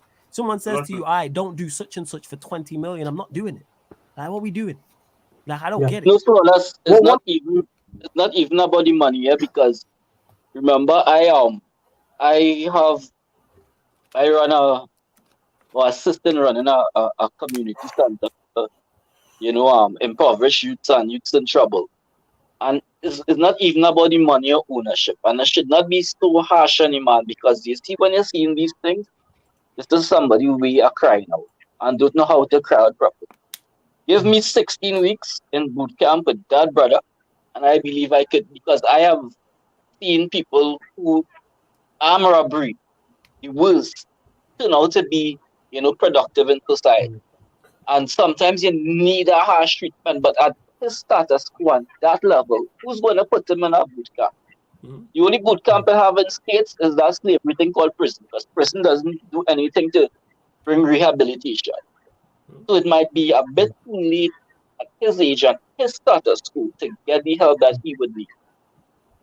It's easy to have somebody who is in poverty to come into a camp and render assistance. But when you're at that status quo, man, and that is the difference between talent and greatness. Because when I always refer to MJ and Kobe, when you look at just talent level, it's fantastic, but his mentality is in the bin. Who's going to render that help? That's the big question. I just wanted to say quickly that when it comes to Morant, you got Derrick Rose, which is a good example I would give. Derrick Rose came from like what you could equivalently call the hood. Had his brothers made sure that he wasn't involved in that sort of stuff, and you saw early in his career, he was MVP lifting. Obviously, the injuries didn't help him, but he turned out for the better. I think for me, when it comes to Morant, it's just the people that are around him. He needs to realize these guys aren't your mates. It's twice now the situation has happened. He needs to surround himself with people who actually care about him, and B, they're gonna obviously be able to say no to him. Have conversation. Tell him this is not the right thing to do, big man. You're obviously getting this amount of money. Don't do this nonsense. You need those people around you. He doesn't need. I'm gonna be real, Ahmed. I hear you, bro. I'm gonna be real. I'm my fault for good, but I just gotta cut. Like, yo, it's him. It's him. Yes. Point blank. Period. It's him. It's not. People kept talking about his pops. I was like, it's not his pops, bro. People kept talking about his friends. It's not his friends. It's him. I don't. For me, and I think shout out to Alan for putting this in the chat. Whether or not we think it's a bigger deal, we're not the one making the decisions. The NBA does not want its stars aligned with guns. Now, I don't get how they think. I struggle, and again, it's just the funny part of it all that, like, an American-based company has this much of an issue with guns, but I'll leave that alone. Yeah. I see. I'm looking at him, and I'm just like, yo, so you really just a dumbass. Yeah. Because I can be. I enjoy being a dickhead. Like if you tell me I can't do something, okay, fuck you, I'm gonna do it anyway. But in certain circumstances, it makes sense for me not to even cross that line. Thanks. How many people? And the cold part is, nothing he can do will give him the benefit of the doubt. He's already wasted it by going on that weak ass interview run and then turning around and doing the same thing with the even bigger gun. That's what it comes down to for me, folks. Like, people want to talk about the outside factors when in reality, it's him. He thought he was good because he didn't have the camera in his hand this time around. Like you said, he got his friend didn't know he had the gun. Think about that. You in the car riding with your homie, you don't even know he's out here flashing a gun like that. Look, like it's crazy. Yeah, but Eddie, Peter said something that I think we shouldn't overlook. If this boy does in fact have an addiction, because I have not touched alcohol in 18 years because of what the effect it had on my family and my life. I lost everything.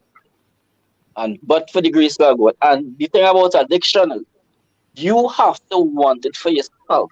You're not supposed to make that change for somebody. If I'm going to stop drinking to please somebody, if that person hurts me, then I'm going to go back to the bottom. I had to reach my rock bottom. Now everybody has a different level of rock bottom, where you really have to talk to yourself and admit defeat. You have to want that help. So Eddie, you nailed it when you said it is him. But until he reaches his rock bottom, and I don't think financial punishment will help the situation. So he's in a lot of problems. 2 weeks for recovery for alcohol or any substance, that's utter madness, because this is a lifetime journey. So I think it gets as deep as that. And he needs an intervention or he's going to lose everything. Do you think it's the Somebody's alcohol? going to hurt him. Eddie, I was just saying, like, with the whole apology tour and the 2 weeks of like therapy that they had him in, and the 2 weeks of treatment that he obviously went to, and he sat down and like they basically like slapped him on the wrist, like with that stuff. They're acknowledging there's a problem. And notice everybody in the chat, we aren't bringing up he's drinking Tito's from the bottle in a club like a week ago. We haven't spoke about that.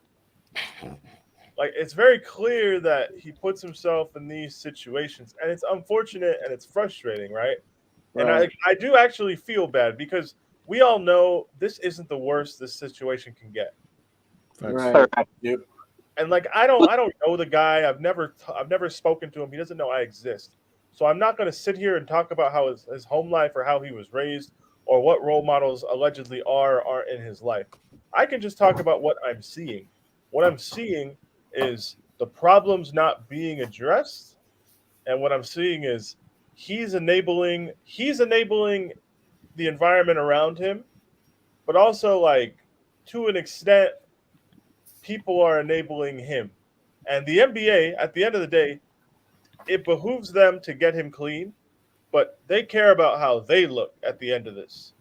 Nothing's going to piss off them white folks in the suits up in New York more than seeing John Morant chugging Tito's and waving a gun around 3 months after going to intervention for those two things. Like, they're going to throw the book at him. And then we might... You know Adam Silver's pissed, bro. You know Adam Silver's pissed. Have to be. He was in the backseat. He wasn't driving this time. Because the thing was like as well, man is like he's one of the faces in the league as well. It's not like some random guy like some 2K generated player on some bench. You're one of the most well-known people. It's not somebody on the Detroit Pistons that we We're struggling. We're currently struggling in the NBA for a face of the league after LeBron and Steph retired. Yeah. We're currently struggling for the face of the next generation. Ja was one of those names that was being touted. Not 100%. Only is he removing himself from that, he's trying to get all of his sponsorship deals. He's trying to get all those severed. moving like this. He doesn't realize how much money he's actually costing himself over time, because that's not money that's in his bank account yet. But there was Nike was already looking into maybe separating from Ja when the first stuff started happening, but they had just separated from Kyrie over the controversy from the beginning of the season. So they slotted in Ja to replace Kyrie, right? So like, who knows if that Nike contract survives? Who knows what the Grizzlies can dig up to try and get out of that $200 million extension? Who knows? This is generational wealth we're talking about here. Wow. Yep. I just hope that the guy could rap and that he has bars, because no, seriously, after this, if this NBA thing goes out, he better be able to have more bars than Florida. You understand? Because that is a rapper type of behavior, and that we get on with some bullshit. But nothing yet. That's the thing as well, because I said this in a different future as well. Trying to act up like this, bro. Like, nobody, like, I don't know what you're trying to gain from it. Like, nobody looks at you any different, feel like you're a cool guy now because you're waving a gun and listen to NBA Youngboy. I can talk about NBA Youngboy. I told y'all though, that is honestly what like the culture is down here. But especially cool, when you think it's not cool, but I'm just trying to tell y'all, like, I heard what you were saying, y'all acting like this is like how they like this is from the South. And like, unless you go to the South to understand like how like a dude of 20 years old grew up down there, like it's just the thing that's changed is the music. Because I can tell you this right now, I'll be for real. If I go on TikTok right now, I can find some country dudes letting off shots to some country music from the South. You know what I'm saying? The problem is they're not employed by the NBA. Yeah. They're not employed by the NBA. They are independent. They don't got a contract with another fucking franchise under the umbrella of a big ass corporation. They don't have the level of responsibilities you have. I don't know why these athletes haven't gotten it through their heads yet. You people understand we hold you to higher standards than elected officials. Yeah, you right. Like that's how they do it. Like the elected officials can do Lord knows what we don't know, and too bad what we already do. And it's cool. To be clear, we are not saying you have to go to church and be one of those good little Christian boys on the weekend. You don't have to be Giannis. You don't have to be like Giannis. That's not what we're saying. We're not saying you can't even get into bad shit.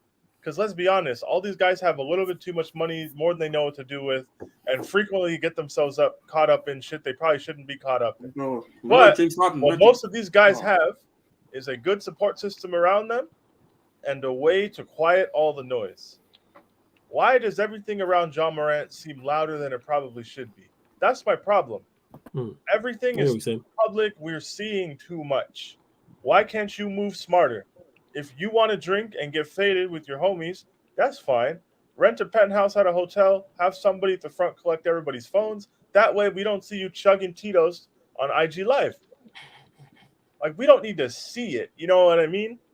Preferably don't do it, but if you're going to do it, there's a right way to do wrong shit.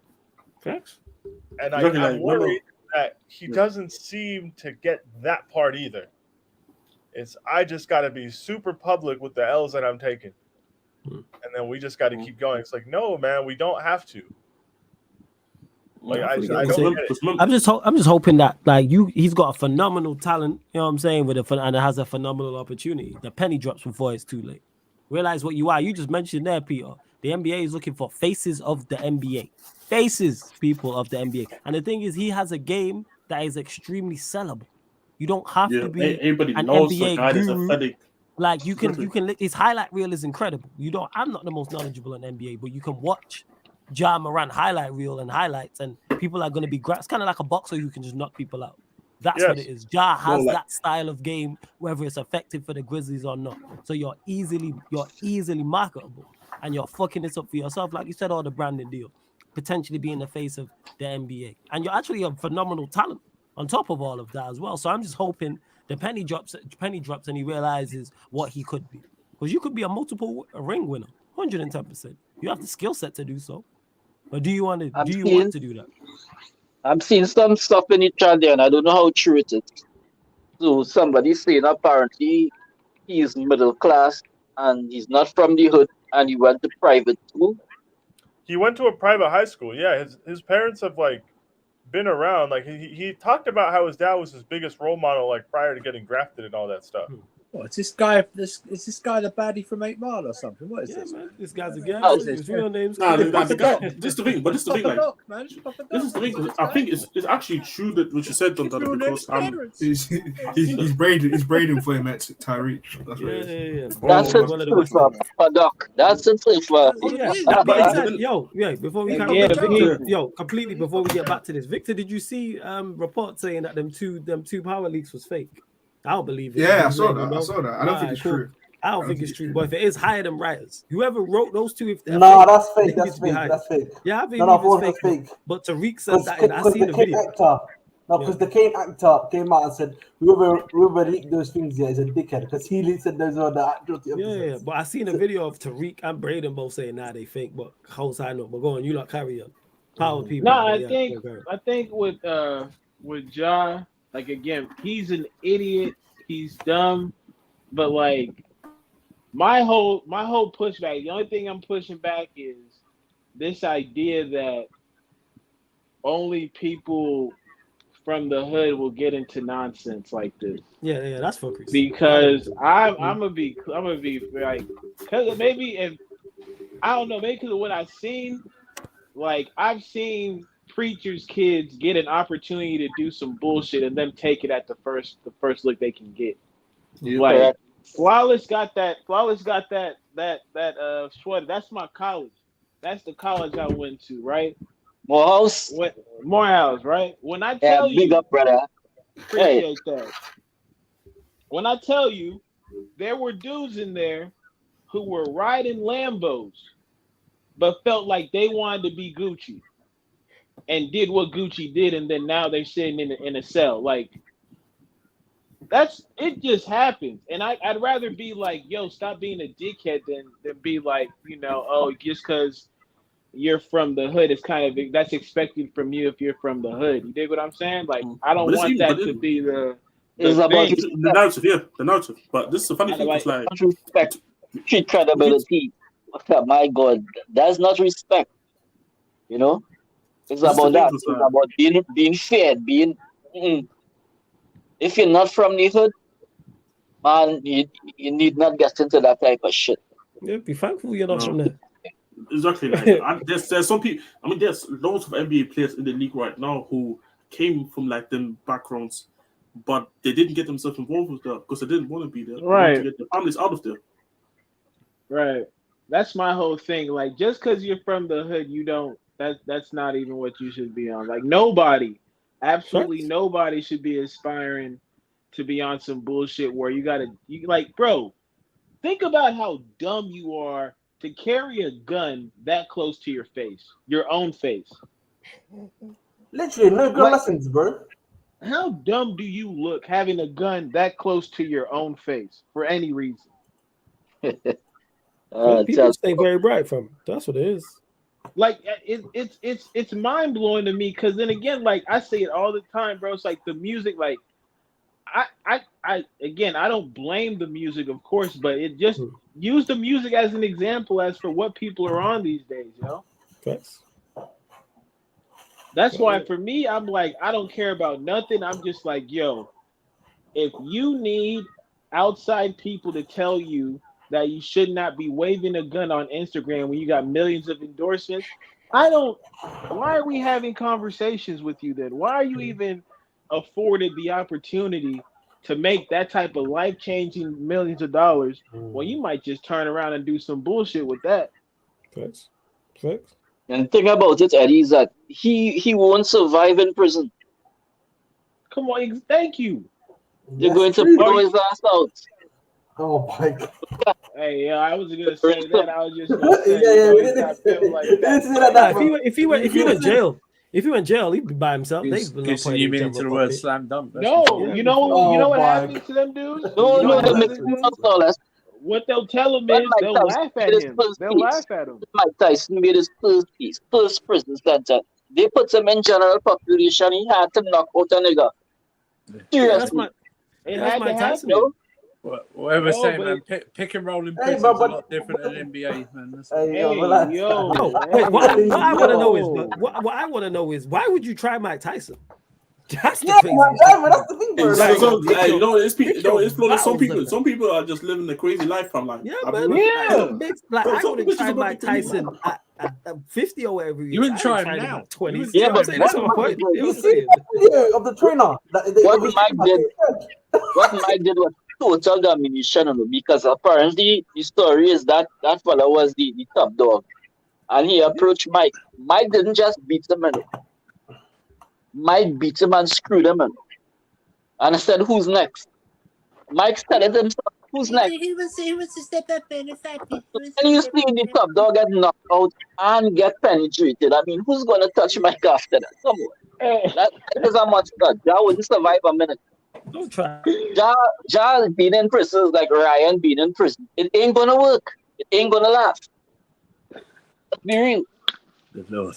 I deal with this shit every day.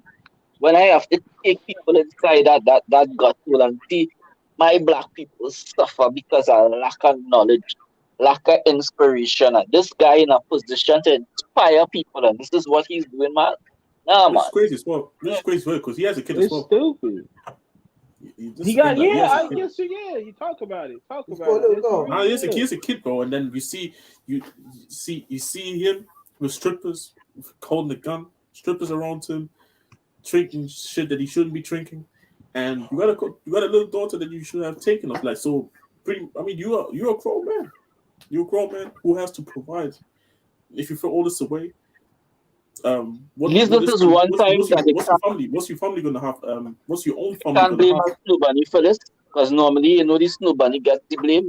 There's no Snow Bunny to blame here. Hey, relax on the Said snowbody he hate, got- man. No, I'm But, just Gotcha. hey, like I'm saying, but nah, I heard what you're saying though. Like, there's nobody to play other than him though. So, Yeah, man, yeah, it's like it's on him. Like, yeah, people can say about why and circumstances and influences and stuff and all those things true, but no, you gotta be sensible enough. Like, how much more do you need to lose? Like, but hopefully, like I said, It's not the penny always drops. nobody's fault. And but, it is. yeah. Say that again. Hey, oh my I god. knew Prime was going What to did he say say? something. What you say, I That's knew what Prime I'm was gonna say saying, man. something. I didn't even hear knew what he Prime said. was What gonna did you say say, something. Prime? When the hell did he turn Move to the on, Snowbunny move on. defender? I think What he did you said. say?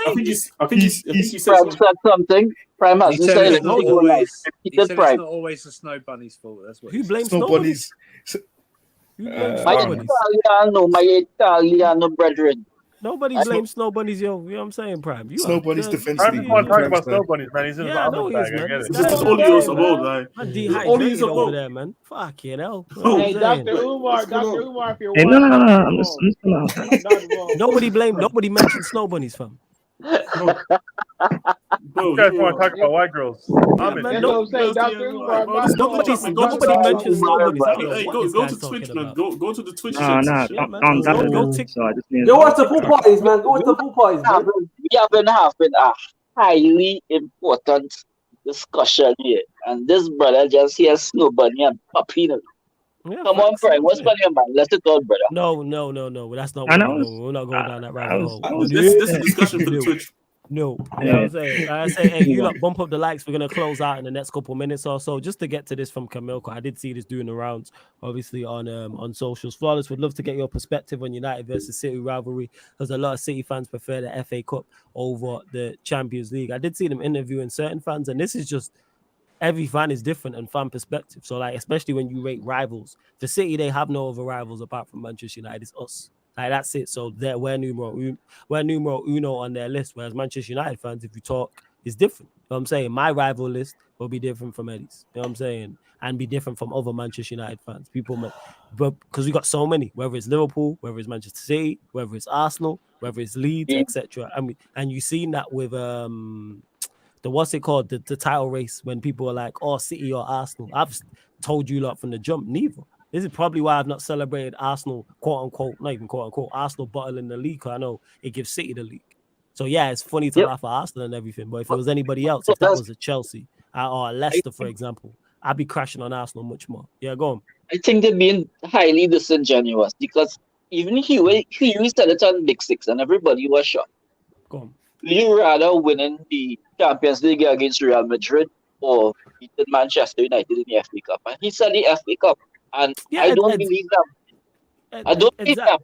Yeah. Here's the thing: is the reason why I can believe that because people that's just like not very smart. Wild. That's not a smart answer. If I'm roles reversal and if I have Manchester City in the FA Cup final or Real Madrid in the Champions League, I'm picking the Champions League.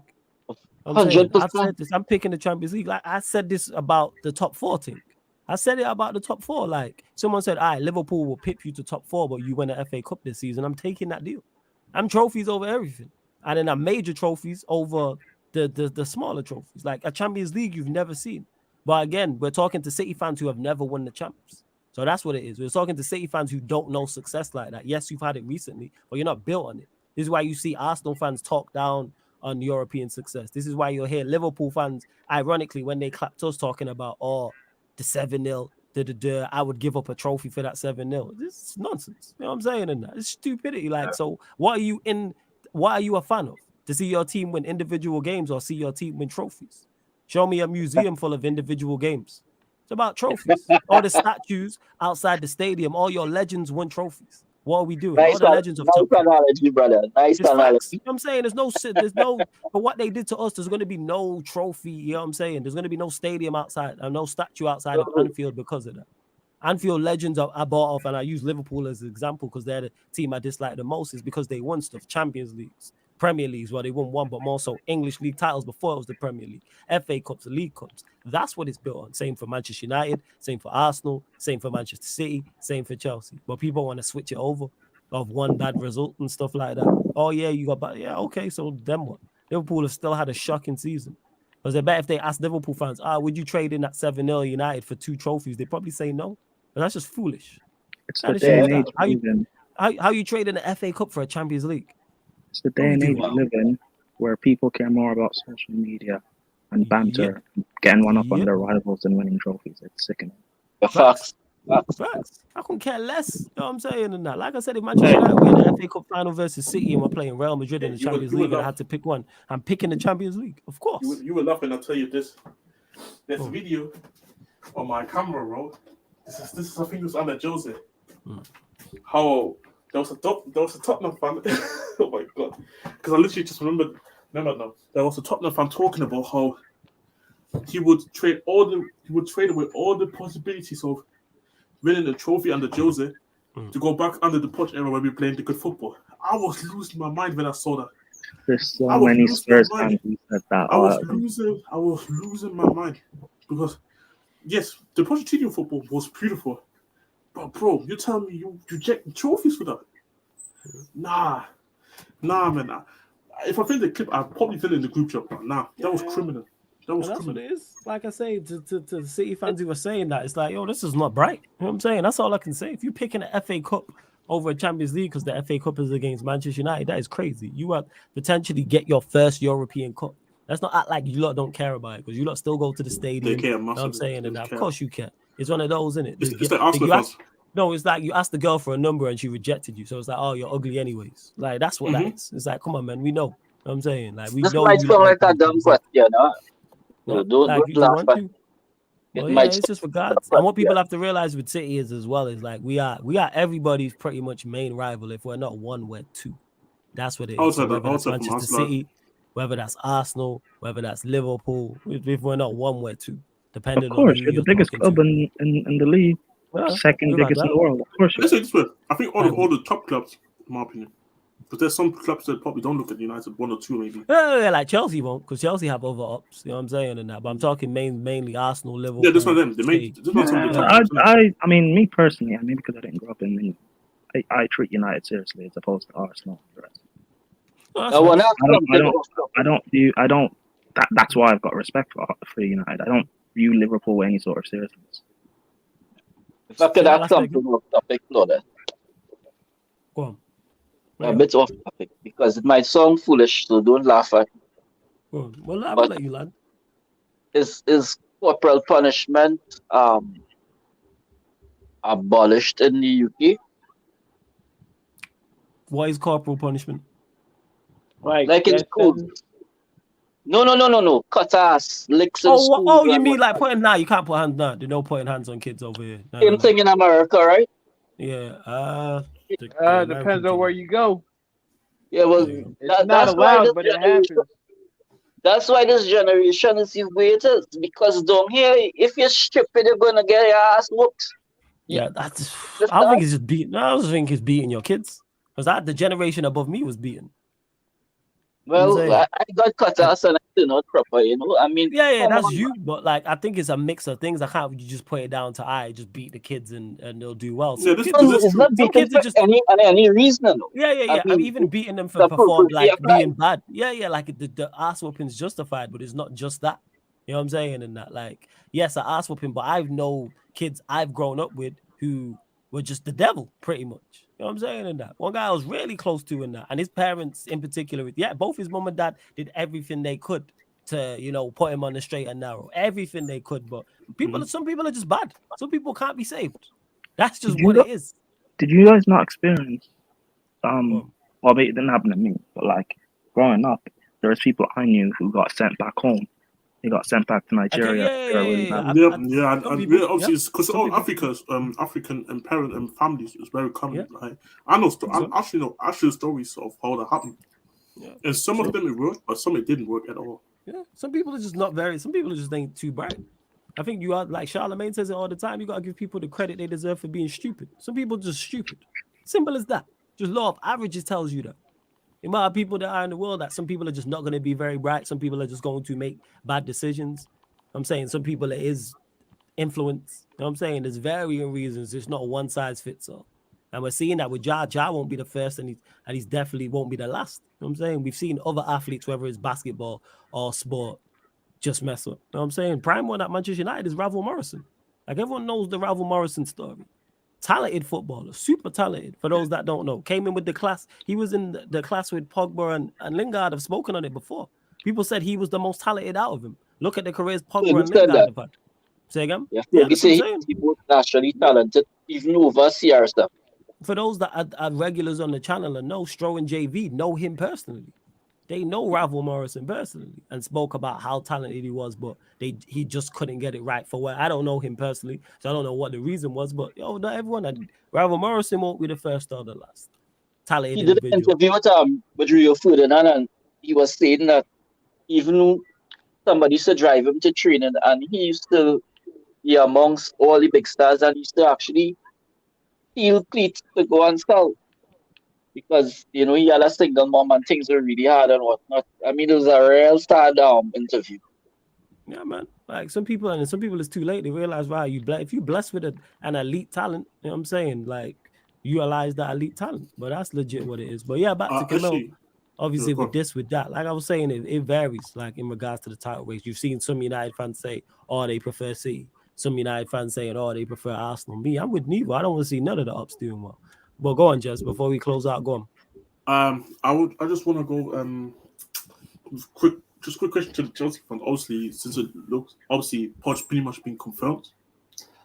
I just want to know everybody Chelsea fans their opinion quickly on Pochettino and what the expectations are for him next season. Obviously, including transfers as well. And before anyone goes, so we quickly say nobody here on the channel actually promotes abusing kids or anything. Nobody does, innit? Just to make sure that people don't misunderstood what we was talking about, innit? Oh yeah, of course not. Unless they pick Arsenal as a club. This guy's a dick. This guy's a dick, yo. But yeah, big up top-notch Poch, bruv. We're here. Yo, the shameless 180 this Lewis guy has done on Poch is crazy, you know, shameless. Have we not been properly introduced, my friends? Yeah. Okay, no, we have actually, because you just your shamelessness, you know what I'm saying, leaves me flabbergasted. That's what it is.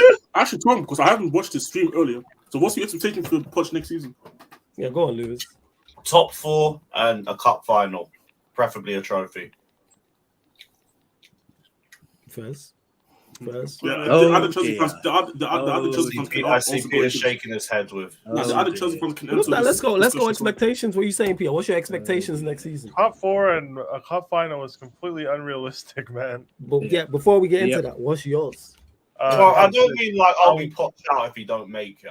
I'll settle for top 6. I'll be honest. Saying top 6, nothing in the cups, just top 6. Top 6 in like a decent home form and like an actual. I want to in a year's time look at our team and not have to say we need a new spine or we need 4 new additions to the starting 11. Blah blah blah. I want a settled team that he can get decent enough results with, and like a consistently performing team. I'm not expecting 4th. I don't give a shit about the cup. Top 6. Okay. Yeah. First. Just qualify for Europe. You're saying Surfer? Wait, hold up, Black Diamond. One sec. Go on, Surfer. Expectations. Total agreement with my brother from another mother and family, Peter. Yeah, it's top 6. I need to see progression in terms of play. I need to see some good football. That's all I need. And I need someone to score at least 15 league goals. I say 15. I'm not even asking for that much. Yeah, it's 15 league goals. Yeah, that's true. You know what I mean? I think top four is asking for top 4 is, I think, at this current time, is too much. First. Prime, what are you saying? In terms of a base view, I think we like. I want us to be in the top 4 race. I think realistically, though, we'll finish between 5th and 7th. Okay, so you're looking at top 7. Challenge. Try and go for a trophy. Try and win the FA Cup or Carabao. Even if it means getting to a semi-final or a final and losing, then I guess fair enough. Establish a spine. Establish a style of play, and 11. Keep certain players fit. Reece James. Injuries. I don't know. It's just depending on what players he gets, who he gets rid of. But like, if we're looking very good, and we finish 5th or 6th or whatever, and we look like we can push on and actually do something beyond that season, and fair enough. But like, we need to see something. And I don't. People know I don't rate Poch like highly, but I know what he can do, and I know he's a good coach. So he's here. I know. I'm not going to really argue it for the next couple of years. Okay, fast. Victor, what are you saying? I think I agree with what most people on the panel says. I just want to see a consistent team, a consistent style of play, personally. And whatever happens in the summer is a massive indictment for me to say what happens in the season. Because there's still too many people here, and there's too many people coming back from loan as well. And there's also teenagers who've also playing for another team that coming back as well. Like how he get Malo Gusto and Nkuku, like how he gets rid of them and how he integrates those players and also new players that are here. Like that's the most important thing for me. I don't really care where we finish. I mean, if we're in the competitions and we get to the semi-finals and we get to the finals, like try and win it. But like I won't be like pissed that we didn't win it because I know there's still a long way to go. Like these players are not great, but like I just want to see progression and a consistent starting 11 because we chop and change too much for no reason. Yeah. Oh, if you're finished, Victor, can I just add? I want to see improvement from Poch, like tactically in big games. Like if we get to a semi-final or whatever and lose, like fair enough. But like if he's done everything he can and laid us out, and these guys let him down, then fair enough. I can't really blame him. But his record at Spurs against the top 6 isn't the best, and I really hope that changes in the next year or so. Because if he's here for playing devil's advocate, just saying, playing devil's advocate. But don't you feel like just because it's his first season, because we don't know how many guys are going to come in or go out, where like maybe you can allow that record in the Big 6 for just one season? Because remember, I know. Yeah. I'm not. Again, that's why I said I won't like get onto him per se, but like I want that. I want to see some of that changing. If he does everything he can, and these guys still let him down, I won't get onto him. I did the same with Tuchel. Tuchel did what he could, and these guys let him down. I can't blame him. But if he's showing naivety, and we're losing in certain games. I've got to speak on that. So that's of course you'll critique him like during what like Yeah, so you obviously doing the first season. Yeah, of course. again from you guys like top 7, top 6, consistent at level. 5th to 7th. Better Yeah, team overall, like Yeah. maybe a cup run, but not necessarily a cup. All right, so you might all seem to be around pretty. Can I similar. ask one more question? Yeah, go on, Eddie. Yeah, of course. Are there like non-negotiables that y'all will have with him? What do you mean? What Mason Martin, the Like- 10 big rum in the night? Like, you That know might what be I'm a saying? Like, are there non-negotiable. certain decisions, even like if you're just like for new, like if he's just experimenting with shit, like is there something that you just don't want to see? For example, Due to organizational instability and complete fucking chaos, no. Okay. Like in an ideal world, would I have no tolerance for certain things? Yes, but like factoring in the position in which he's taking this club over, and just the already dearth of elite coaches available, which is why we had to settle for Poch in the first place. Nah, I don't know. I'm very lukewarm on Pochettino as a coach, but like Okay. I don't want to say I will not tolerate this.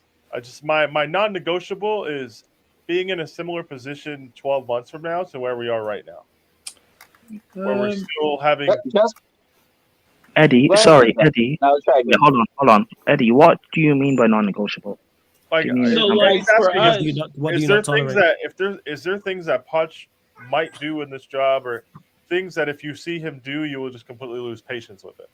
if we go through a rough patch, and I don't mean anywhere near as bad as this season, but like over the course of say 6, 7 games, we don't win any or whatever, and these fans turn, and he changes his approach just to make us happy.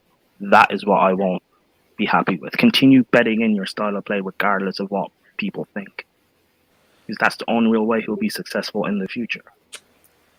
By betting in what he wants to do and then being able to get rid of these players.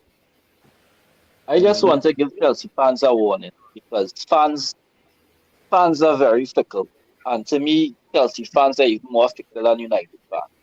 Yes. Ten Hag is in our top 4 race. He has already won a trophy, and they're already idiots staying Ten Hag out. And people they fail to remember that we finished like 7th last year, statistically the worst Premier League side in Man United's history. And now we in a top 4 race have limitations. We already have a trophy in the bag, and United fans staying Ten Hag out. I think Poch deserves time. I really believe this man could develop youth and structure that team and not just play beautiful football, but build a platform to at least win one of the so look at Ten Hag out, and that's madness. So what would Chelsea fans do if you finish 50th? I mean, we here are measure thinking people, but the average fan or like half hoop, it's going to be madness. So trap out. It's because people are going to look at the money and expect Chelsea, like we will do well and we will start off well, and it will look like at a certain point that we might be in a quote unquote title race, and people will get gas and look at the money spent, and then we'll fall off and then end up finishing like 4th or 5th or whatever, and then people will cry and complain and want Poch out, and also the Spurs connection as well. Like fans are always going to complain, but so long as like he continues doing what he knows will work and he continues building, I don't really have a problem for the next couple of years.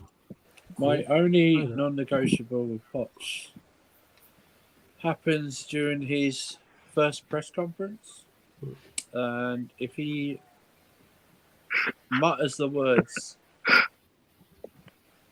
Frank Lampard for looking after the team this season, I will immediately Poch out. I will not have anyone praise Frank Lampard for his coaching these last 2 months of the season. He did save you from a potential relegation battle, though. Shut up, Oh, can I I'm sorry. Right. One last Yeah, question. move I on, man. apologize. Shut up. What are He said he will people's apologize for you. Look. what are people's views on Lampard now? Now that we're towards the end with everything. Open up Guantanamo Bay and throw that nigga in there. Eddie, let me. I said this on casually about a couple of hours ago, right? If I was when N'Golo Kante was fit and ready to go, and he was going to get signed off from medical. If I was the doctor, I would have asked him, "Who is your manager right now?" Frank Lampard. I would have immediately barred Kante from going training while Frank Lampard is there. This guy has run Kante into the ground and he's injured again. Yeah. This injury did not happen at training, the groin one. This happened at the end of the last game. I'm pretty sure of it, right? So Alex, the Russian, pointed out that he thought he saw Kante limping off the field and stuff like that. This guy played Kovacic on Saturday when he was injured. Okay, he played in a nothing game. It's crazy. Yeah, Rochdale. On a meaningless game he Rochdale, played, right? On a meaningless game. This guy, when he's first in charge, played Chilwell and James when they were injured. This guy is a hazard to players' careers. Okay, he is literally he's like an illegal minicab driver without a driving license. You know what I mean? Stuff like that. He doesn't have any inkling or know what he's doing. Okay, he is the worst manager ever I've seen ever. Okay, he makes Frank de Boer look like Pep Guardiola. Man, this guy. Okay, he doesn't have any licenses whatsoever. Okay, he's been coaching for best part of 4 or 5 years, and he hasn't completed his licenses yet. There are people out that have never coached before at any club that have completed their licenses. So you're saying he's worse than Ole? He's worse than Ole. He's worse than Ole. Yes. 100%. Eddie, yes, he's the worst manager ever. From August 2019 until January 2021, when he got sacked, when I was speaking about how bad Frank was, and I was told by Chelsea fans, I'm not a real fan. Lewis telling me go support Spurs, yada yada yada. Fast forward to 2023, certain Chelsea fans hate him more than I do. It's beautiful, man. What's happening? It's beautiful. What's going on? Does it destroy his legacy? No way. False accusation. No way. It's not a false accusation. There's a stream up there. Yeah, I know the guy who wanted Ronaldo last summer ain't talking. Hey, let's go run off the pot of some. Even more false accusation. Yeah, go run off. It's not false. We got your video. Hey, go run after Potter and tell him he's not the problem, mate. Oh, it's not you, Graham. It's the players. You remember that wasn't necessary, man. That wasn't necessary. Sell Havertz, bro. Sell Havertz, bro. Sell Havertz. Yeah. Still here. That's cool. Havertz is still here and Potter's gone. Hold that. Hold that. Right, we're gonna close out shortly, people. Just to this, from Joe. Yes, we are getting conference final watch-alongs, West and East. Obviously, I've updated it already for the West, so they're all on the upcoming live stream schedule. After this show, I'll do the East as well. So check out the Twitch upcoming live stream schedule because everything is on there. Everything is over on the Twitch. Make sure you download the Twitch app, sign up for free. Like I said, download it for free, sign up for free, hit the follow button, the notification bell, because we're live over there regular, and it's not the same content as you get on the YouTube. It's separate content, people. So you get Champions League watch-alongs over there, NBA watch-alongs, plus more, all of that over there. So yeah, man, love to everyone who continues to support. Hit the like button, subscribe, all that good stuff. Go on, Jess. I know you. Before you go, Prime, I know Jess went to add something, and then you added them. I just need to quickly say, this Murtaza guy, he needs to pay for his sins. Because remember the conversation when we were saying talking about how Pochettino couldn't get a better job because he's waiting for a good job for him to come, which is Chelsea now. Guess the jobs that he was linked to or that he has turned down before he took the Chelsea job. Go on. He turned down Benfica, Atletico Bilbao, Aston Villa, Nottingham Forest, Sevilla, Villarreal, Nice, and Leeds United. And this fraud Murtaza told me he couldn't get a better job. Is that what Murtaza said? I'm crazy. Yes. Remember, I had a conversation on here with him.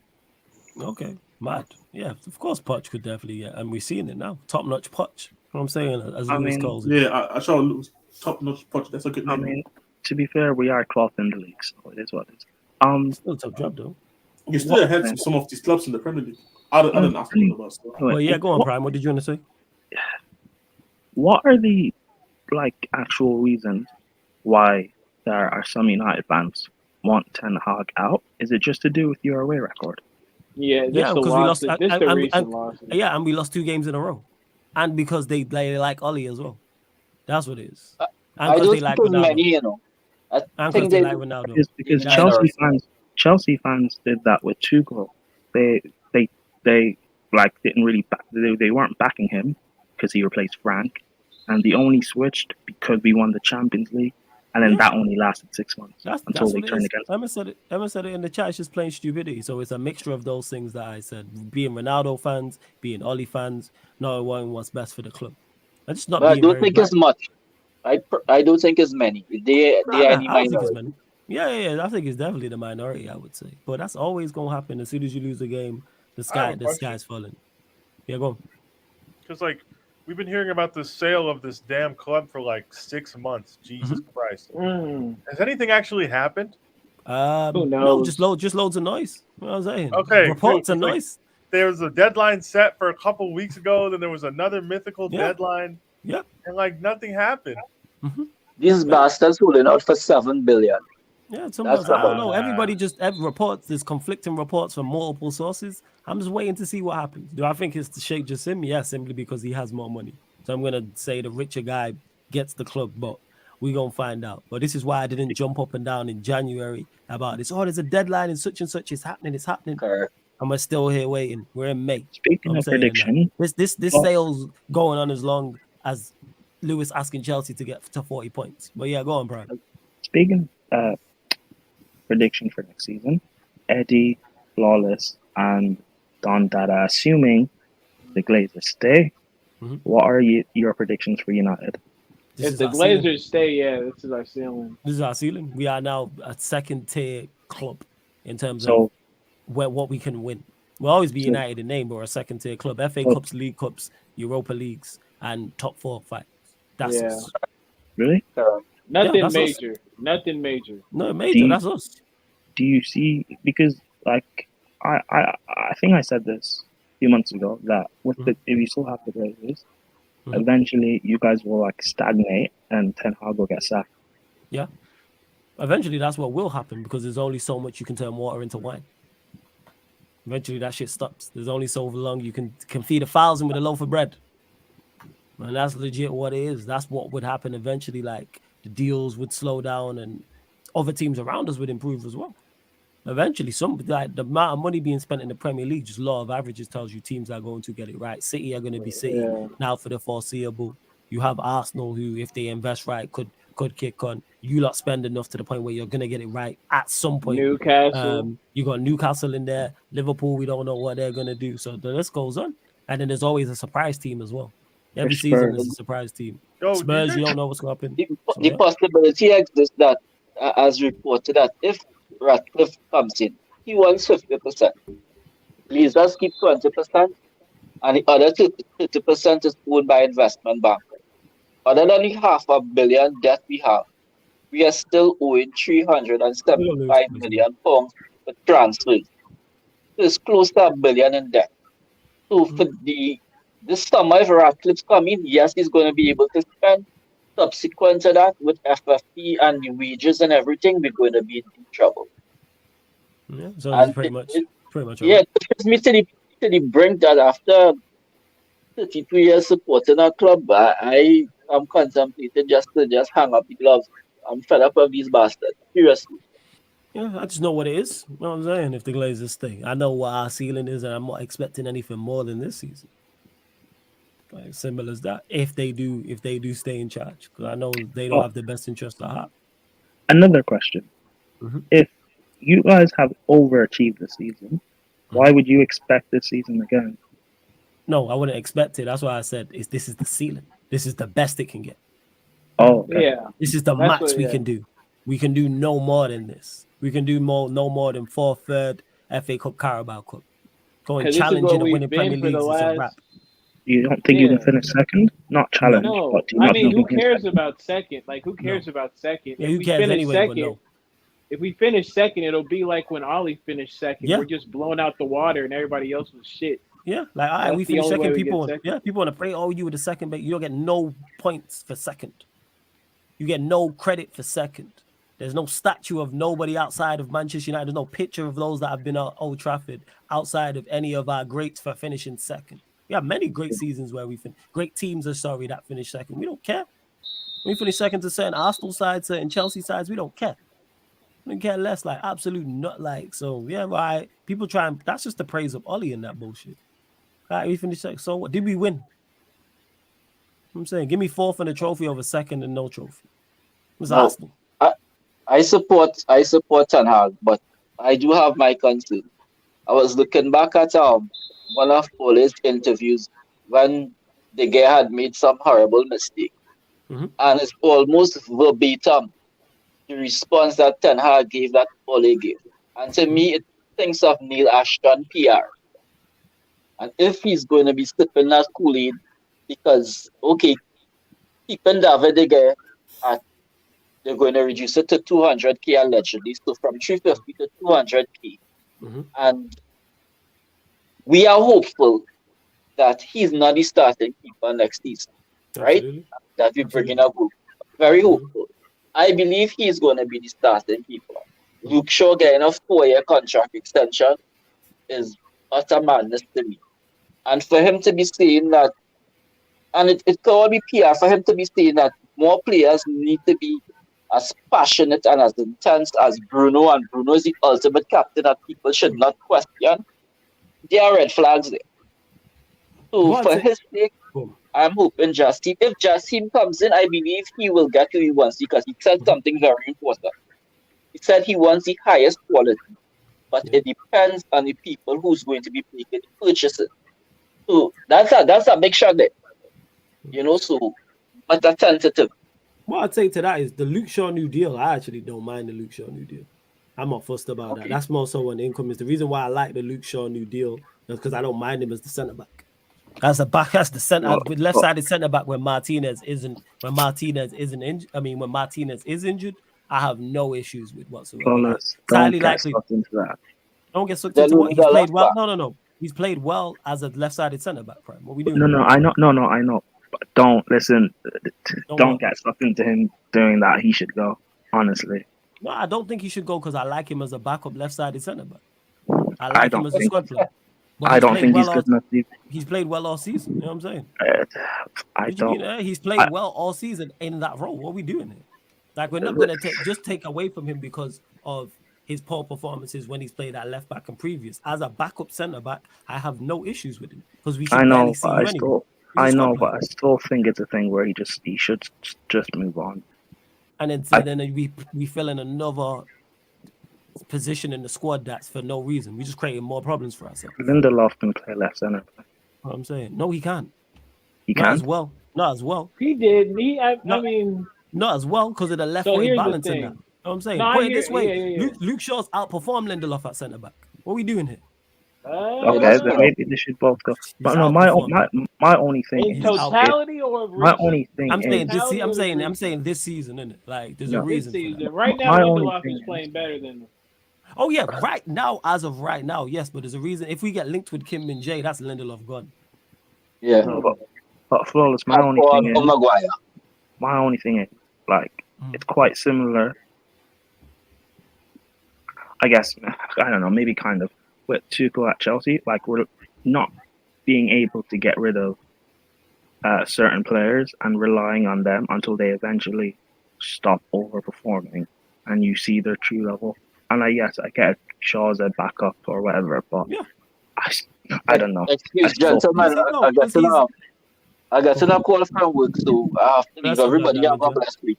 Yeah, right? Bless brother. Yeah, bless him. Yeah, he's backup. I don't put too much stock in the quality of the backup because we should barely see you anyway. No, I get it. And like Emma said, because Lindelof's not left-footed. Like, so that's what it is. That's why we need to go and sign. But him as a left-sided centre back, I can't believe I'm saying this. I'm like, I get it, Flawless, but all it takes is like something to happen on a fluke, and Martinez is out for a whole season, and Luke Shaw's playing there, and then because it happened with with Chelsea not having a backup for James, and having to play Ruben and stuff at wing back. It's just these fluke things, and even though he's injured, these fluke things can happen, and all of a sudden, Luke Shaw's playing there a whole season, and then you finish 7th, and Ten Hag gets sacked. We won't be solely on that though. I know it won't be solely on that, but I'm just saying that. No, I don't know. I'm just saying I disagree with you. We'll have to agree to disagree. I have no issue with Luke Shaw as a left-sided centre back. Finding left-footed centre backs is very tough. That's not really an issue in terms of squad. Why do you have to be left? Why do you have to be left-footed? Because he prefers left-footed centre backs. That's why Luke Shaw's playing there as a left-sided centre back. Okay. Why do you think? Do you think if Luke Shaw was a right back, he'd be playing there? No, of course the reason. Luke I just Shaw thought just not to play Maguire. No, it's not because Maguire's played. No, because and they made mistakes. This was saying you won't see, for example, ever play a right-footed player as a left. He did it against Wolves, but that was more because and then he put Luke Shaw at left back more so that's at Wolves. But back to the point I was making as well, because Black Diamond is gone here. He mentioned about the Hale and the new deal. That's dependent on if we don't sign a new goalkeeper, I'll be pissed. The Hale staying or not, I'll be pissed if we don't sign a new goalkeeper. Like that's a major red flag. Say again. If being left-footed is like Ten Hag's preference, then that's fair enough. Back the manager, but like, I don't know. I just think if you can get a better option, it's better to have Shaw go. Yeah.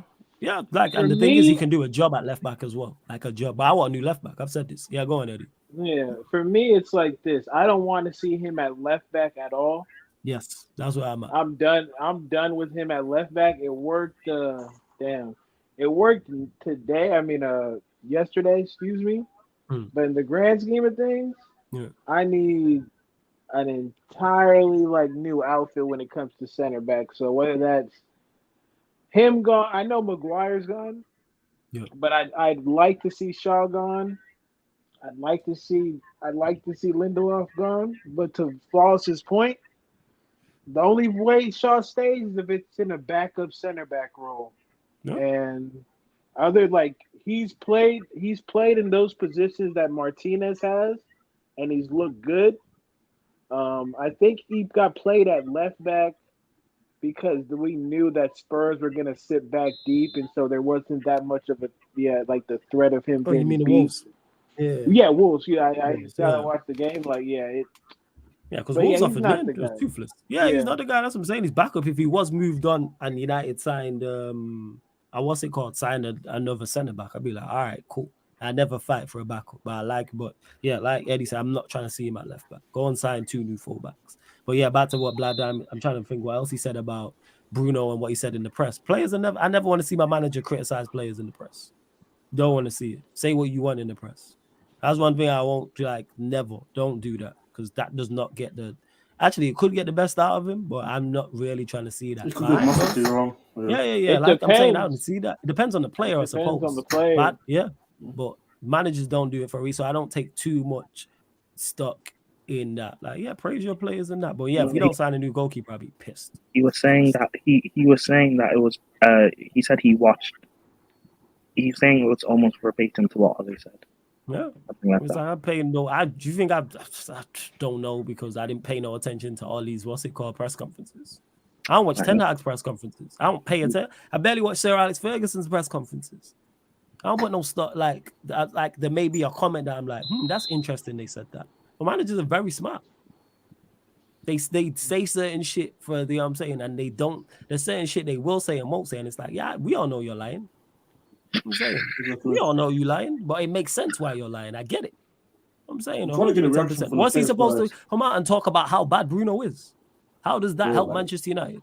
We have both Jose and Conte say that Eric Dyer is world class.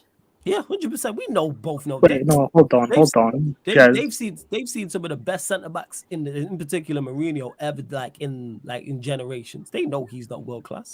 They know that. No way, Jose called him world class. Jose called him world class. Phil Jones. Phil Jones. Jose was the one.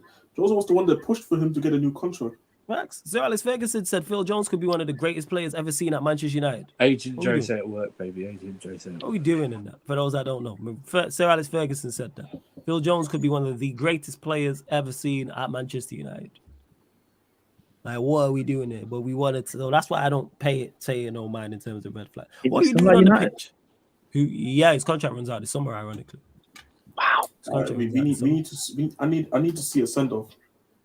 Yeah, man. man. You know what I'm saying? You can send Let them him off play to last one of game. you lot, either West London or North London. You lot need centre backs. There you go. Nah, innit? send it to I'm East saying. London. Flawless testimonial. I'll be there. Now we We're don't. fine. Nah, So you know that- what? Centre You know backs. what's ironic? He said Have he enough was centre due a backs. testimonial, but he said only his mum and dad would turn up. So he turned it No, down. that's not true. I turn up.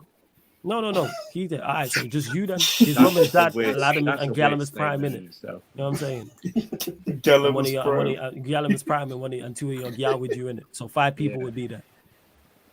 Hey, Holly as Anyway, end the show, man. End the show. Yeah.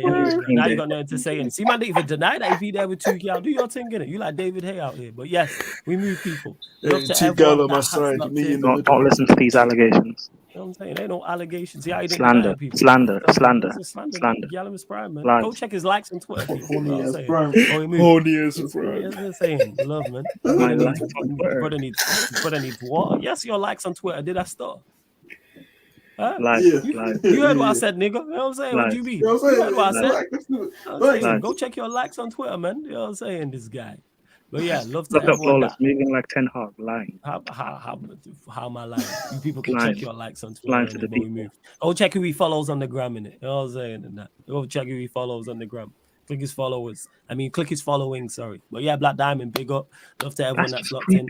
Way over 100 of you lot in the building. See that he's protesting too much. You know, if it was true, be like, all right, whatever. If it wasn't true, he knows.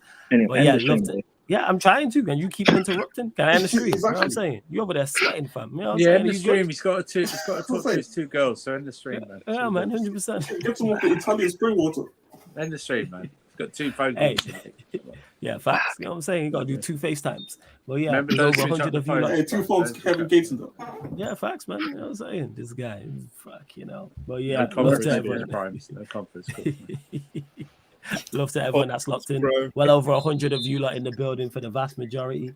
At 89 likes, big up. Make sure you subscribe. We're back today, 4:30 p.m. Stack day as always on Sarcasm City TV. So Monday, start of the working week. So yeah, back today. Manchester United podcast. I'll be talking all things Manchester United. Probably these Rabiot links. That'll probably be the main talking point. Obviously recapping the Wolves game, looking ahead to the game against Bournemouth as well. Obviously takeover news, Ten Hag, all the new stuff. And you know what? By the time I fall asleep and wake up, there'll probably be something new with regards to Manchester United. So 4:30 p.m. Manchester United podcast.